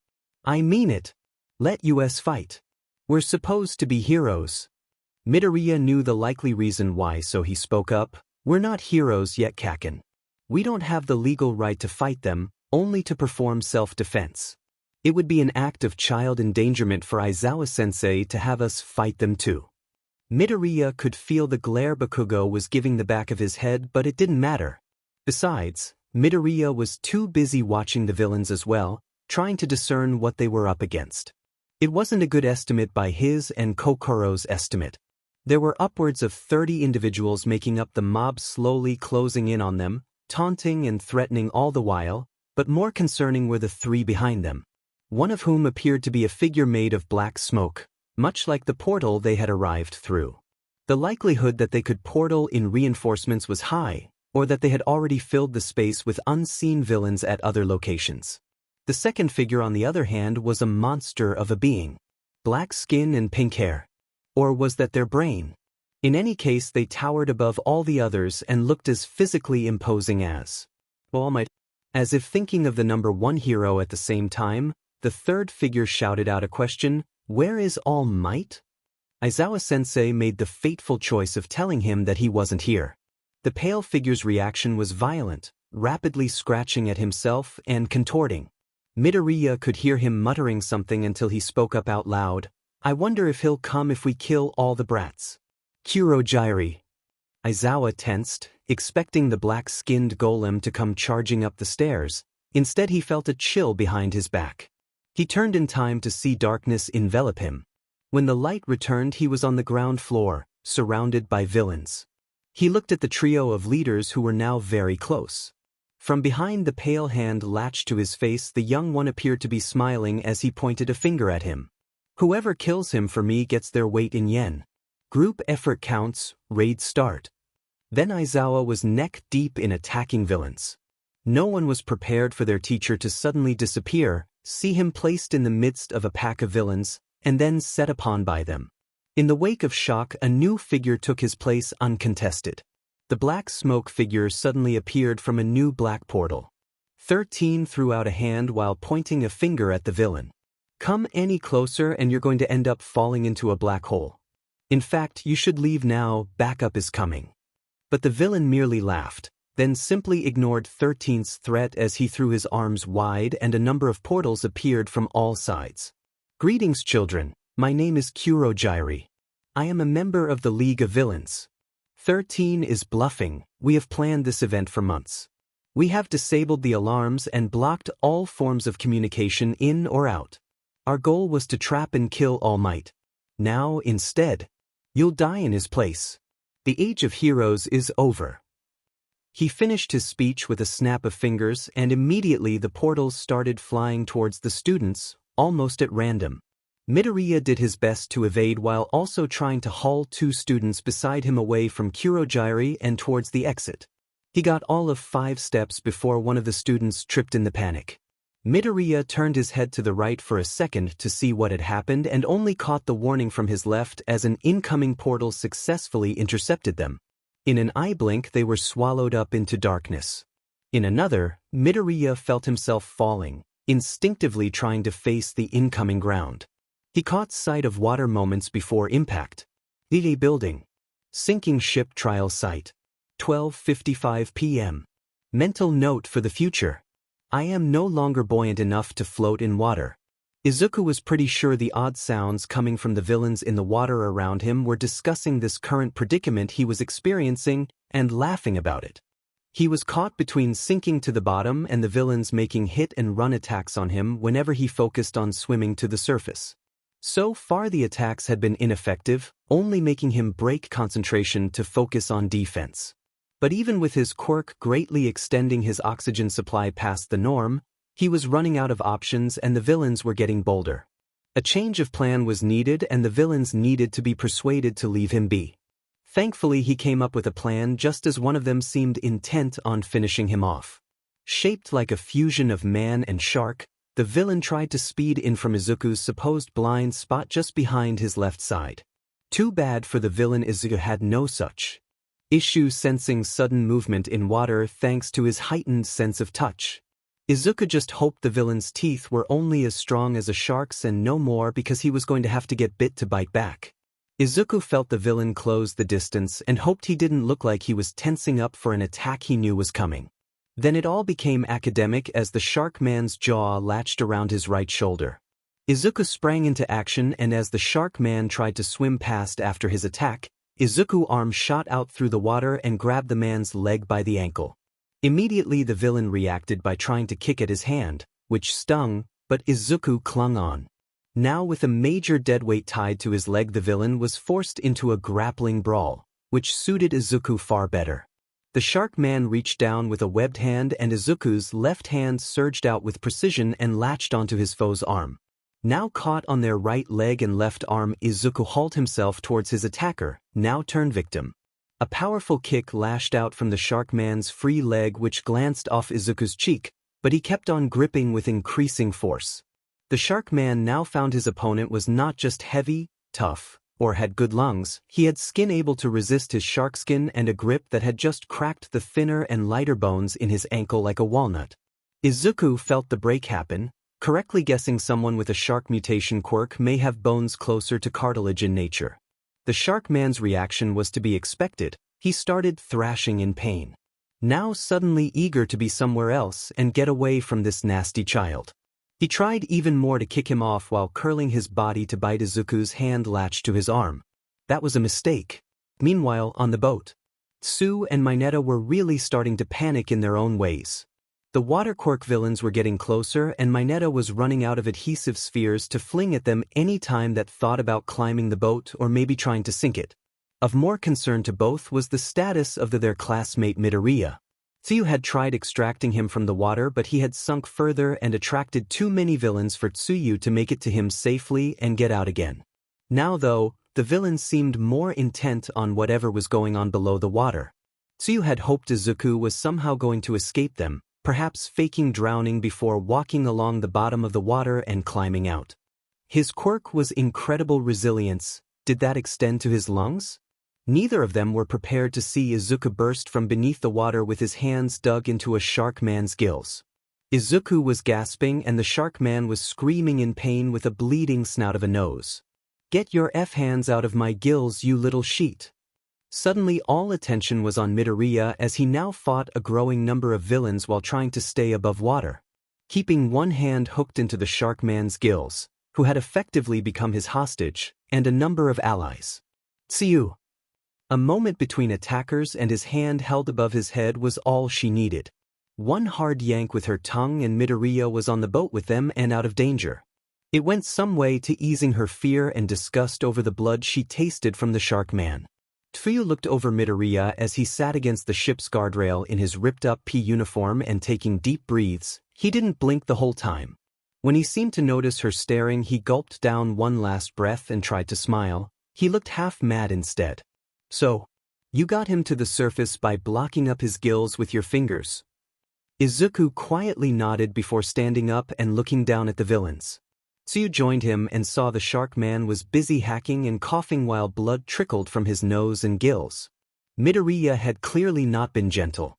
Where the villains had confidence before they now stayed back and stared at the teen who had brutalized one of their own to escape. What kind of hero uses someone as a hostage to escape? Izuku wasn't sure who had asked the question. Right now he didn't care about the ethics, 'cause he planned to do something worse. Now safely out of the water and standing on the deck of a ship which a discreet swarm of nanites told him was sufficiently insulated after sampling the flooring, it was time for a field test. But there were laws to observe and an image to try and preserve around his classmates. "I'm only going to warn you once. Get out of the water or suffer the consequences." Normally such an ultimatum made by a teen and a first-year high school student would have been laughed down. But a few villains turned to look at their compatriot and consider this. One was unimpressed, or what? Izuku had warned them, and what he would do next, he had ran the numbers to make sure this wouldn't be lethal on normal circumstances. You gave them fair warning. Izuku gave the construction command to his nanites, and a flow of silver flooded from his right hand. In seconds they formed into a straight-bladed sword with no edges and a pair of blunt points like the tip of a cattle prod in place of a normal tip. At the base of the blade was a pair of power coils tucked inside a circular cover but pressed to the metal. These capacitors electrified the blade, delivering electrocution on top of blunt force trauma from the blunt but heavy blade. Izuku was protected from electrocuting himself with an insulated pommel and a large basket hilt which gave the weapon the appearance of a cutlass. Or I dropped this electrified sword into the water. Izuku let his words sink in for a moment while the villains started arguing and throw curses and accusations at him. You wouldn't dare, hero. The fucker's crazy. You saw what he did to the other guy. We shouldn't risk FNG with this nutjob. One comment Izuku felt he should clarify. No, it's not against the law for me to do this. I am not a hero. I am a student to be a hero and therefore a civilian. But I am allowed to use any force necessary for self-defense, and you attacked first. What happens next, I am absolved of in the eyes of the law. The cold certainty Izuku knew he spoke with came from actually knowing the extent of the law in this case. It would be highly dubious and morally questionable, but the law would indeed absolve him if one or more of the villains became fatalities. Izuku saw the villains recoil when they realized he wasn't crazy, just dead certain. I'm out. And like that, the myriad of aquatic villains swam away from the boat and away from Izuku. Many exited the water and moved onto dry land while keeping an eye on Izuku. Izuku felt content to let them go. He and his classmates were now out of immediate harm and had a moment to take stock and plan for what came next. Izuku turned to the others and noted the looks of awe on their faces. That was both amazing and terrifying. But you actually convinced them you'd zap them. Nice bluff, Midoriya, said Mineta. Azui shook her head before correcting him. Midoriya was being serious. I can feel the voltage from here. Heightened senses? Might be the increased moisture on her skin reacting to the energy radiating out of the blade. Izuku filed away Kokoro's hypothesis for later study. Tsuyu studied Midoriya during the confrontation. His disregard for harming the villains like he had planned if they didn't back down was unsettling. Thank goodness he's on our side. Then Midoriya spoke. We can't stay here. If things go wrong, we are trapped and at the mercy of those who have ranged quirks. We need to get off the ship and either escape the USJ to warn the school or fight through the villains to our classmates. I intend to fight, but I won't force you to come with me. It may be better if I go alone while you both find a way out. Again Tsuyu was struck by how unsettling Midoriya's tone was. He sounded unafraid of the villains, maybe even eager to fight, but she couldn't help but admire his sheer confidence either. Mineta, on the other hand, are you crazy? You managed to bluff those water villains away, but have you any idea how many others are out there, where our classmates even are, or if they may already be? Mineta seemed unwilling to voice his fear, but Tsuyu could imagine what he had wanted to say. All the more reason why I need to get moving. I want to help my classmates and the teachers if I can. If you're scared, that's fine. But I'm going. Make your choice and don't regret it, Midoriya replied, and for once his voice was colored by emotion. Determination. I'm coming with you, Midoriya. In the end, Mineta joined them too, more afraid of separating than fighting. Izuku fashioned a mimic of the sword he had made from some metal on the ship's hull and made a show of tossing it into the water before yelling, "We've decided we're going to camp out on the boat. Stay out of the water." And then he and the others ducked out of sight. Of course, over time the villains started getting bored and curious. One touched the water with a finger on, nothing happened. Soon enough more tests were conducted and slowly but surely the villains figured that they had been tricked. Surging back into the water, one charged the boat, breaking it on two. The villains waited for the teens to come spilling out of the boat, but instead they heard a whistle from the far shore. Turning around they saw 3 wet teens staring back and the boy with the sword again. In the time it had taken them to get their courage back, they had secretly swam to the shore from the cover of the boat. The villains had enough time to wonder why they bothered when Izuku jabbed the real sword into the water. Campus. Front entrance. The calm around the campus was shattered when a sound like a tremor shook the trees and a being with yellow hair launched himself for the U. Running just behind was Ida Tenya. While Kurogyri and his quirk had been terrifyingly accurate, 13 had given Ida enough of a distraction to open a hole for him. In the minutes it had taken him to get outside and escape the jamming signal, he had forgotten about calling and instead had run all the way back to UA. All Might had reacted poorly, insisting on going ahead. And Tenya desperately wanted to follow. Hold up, Ida. Tenya turned back and despite his fears, couldn't help but feel certain everything would be fine. Ida building. Conflagration zone. The doors to the conflagration zone flew out and away from their hinges as a powerful explosive force blasted the locking mechanism into pieces. Bakugo walked out with a bloody and evidently concussed Ojiro being dragged behind him by the ruff of his hero costume. His other hand was throbbing and his body seemed coated in ash. After leaving the furnace heat behind, he looked to Ojiro and let go, his unconscious body falling to the ground. Then he looked out at the central plaza and saw Eraserhead doing battle with the last of the goons that had been set upon him. Then he eyed the big black monster. Time to prove I'm the strongest here and the only one worth anything. Ide building. Ruins zone. Ijiro blocked and countered yet another bad guy, and this time she stayed down. Bad girl? Doesn't matter, but is it unmanly to not call them that? Busy pondering proper etiquette, he was almost flung into a wall by another villain sailing past him. Looking back over his shoulder, he saw Sato finish a sugar-powered judo flip that had sent his opponent screaming into a wall. A friendly slap on his other shoulder told him Siro was beside him and was now using his tape to adhere the villain he just knocked out to the floor.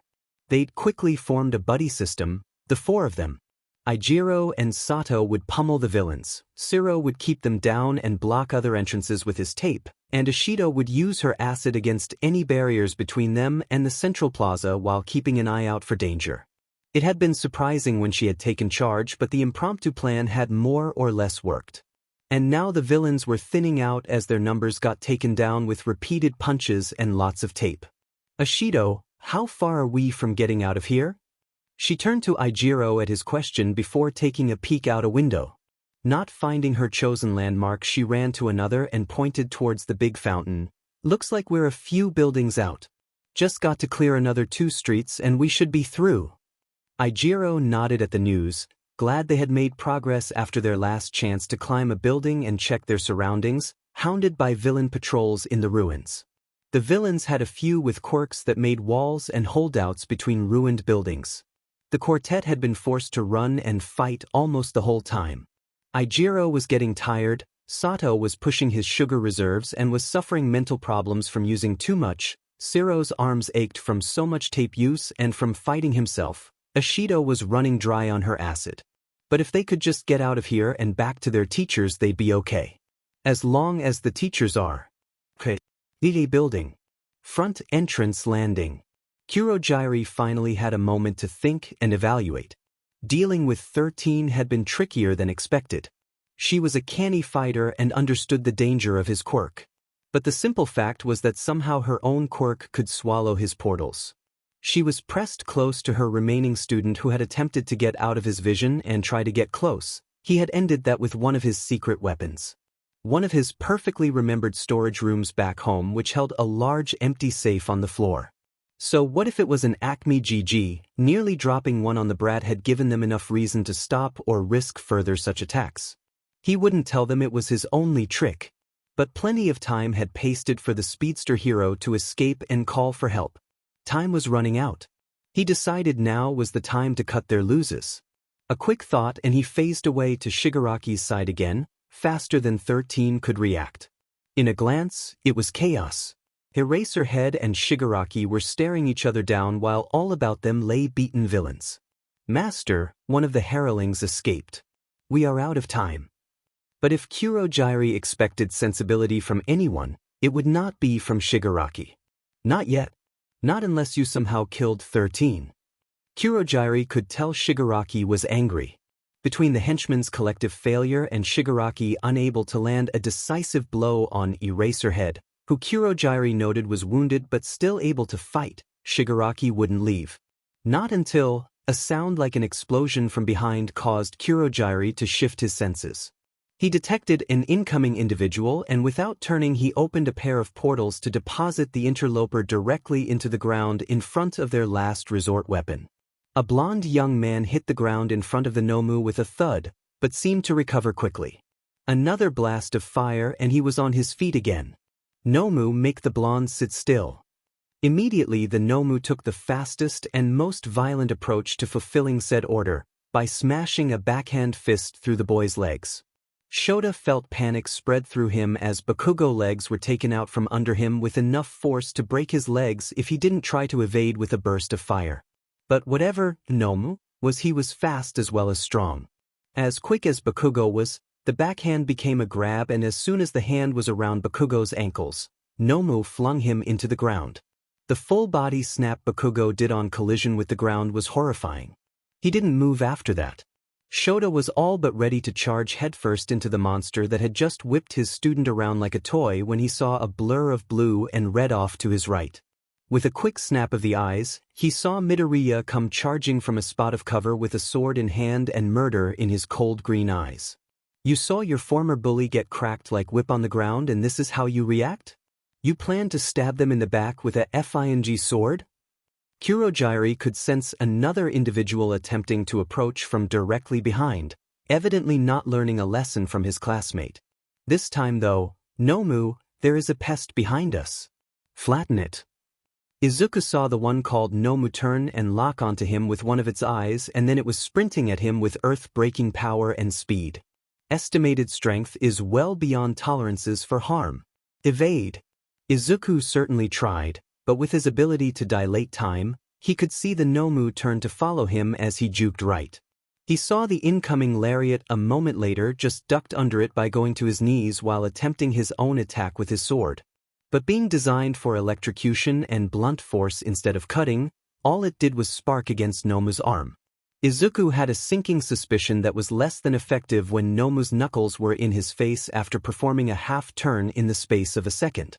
Instinct and autonomous reaction pushed Izuku to backpedal out of the incoming danger and evaded the worst of it with only a graze, which still cracked into the orbital of his right eye and drive him 4 meters backwards off the ground.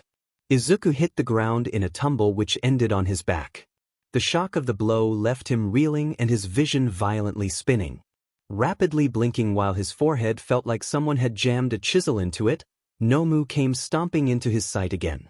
Instinct and fear told him to get up, to backpedal, to fight or fly. He didn't heed those signals. Instead, curiosity over how literal Nomu took his orders flooded his brain. Instead, he lay on the ground and played dead. Nomu just stared at him, content to watch him in case he tried anything. Izuku wasn't sure if having an exposed brain meant he was mentally impaired or what, but he seemed to take orders at their word. Demenit. We should leave. The whole of UA is likely on their way. Izuku recognized Kurogiri's voice despite being distorted by whatever harm he sustained. The one he referred to as his master calmly replied, "We'll leave. As soon as Eraserhead dies. One dead pro. This has to be worth something or... Nomu. Kill Eraserhead." Izuku saw Nomu's head snap up and knew in a moment he'd lock onto Aizawa-sensei. Receiving a glancing blow from Nomu had left him reeling. Eraserhead will die. The hell? Shota braced himself for what was coming. Shigaraki had tried attacking him every time he tried to make a break for either Bakugo or Midoriya. Now the monster was after him. He saw it tense for a lunge as the master stepped aside for it. In the next moment something went wrong. Izuku rose up and raised his sword, somehow still in hand, and stabbed Nomu in the gut. Where before the blade had bounced away with a sound of discharging electricity, the blade was glowing green now and was making a sinister crackling sound. As Nomu made his lunge, the sound stayed in place, and so Nomu disemboweled himself in the passing. Whatever damage he did also cut his spine as his massive legs seized for a moment before he seemed to lose all control over them. With his legs made non-functional, Nomu collapsed to the ground and for a half-second stopped in seeming confusion, before madly dragging himself forward with his arms. But Midoriya wasn't done, it seemed. Surging after Nomu, he chased him and delivered an overhead chop to Nomu's back, from nape of the neck to halfway down his spine. And this time, Nomu stopped moving entirely. This time Kurogiri and his master turned to look at both Nomu and Midoriya, staring back at them with one blood red eye from the punch he received and his blade buried in the furiously struggling Nomu. Shota almost felt bad for the now crippled villain. Seriously? Okay then. The master held out his hands and walked to Shota's right as if in surrender. Shota followed him while positioning Kurogiri to fall into his vision as well. He barely caught Midoriya's warning when he felt something collide with his skull. Izuku was stunned. He had buried his now supercharged electric plasma-coated sword in Nomu's spine and he suddenly surged away from him with legs that functioned again. He studied Nomu looking for an answer. Immediately Nomu's back wound had grown new flesh and, based on the incredible speed of his recovery, had regenerated spinal tissue damage as well. Izuku noticed both Kurogiri and his master were now staring at him, seemingly appraising him. You know, it's unusual for a hero to intentionally cripple someone with a weapon. Izuku didn't rise to the bait. I like your style. Too bad you're on the wrong side of this. Nomu, kill dash. A sound like another explosion sounded and suddenly Izuku was on the entrance landing. Faster than he thought possible and being unprepared for it, his mind raced for a moment. Have no fear. For I am here. Izuku knew that voice.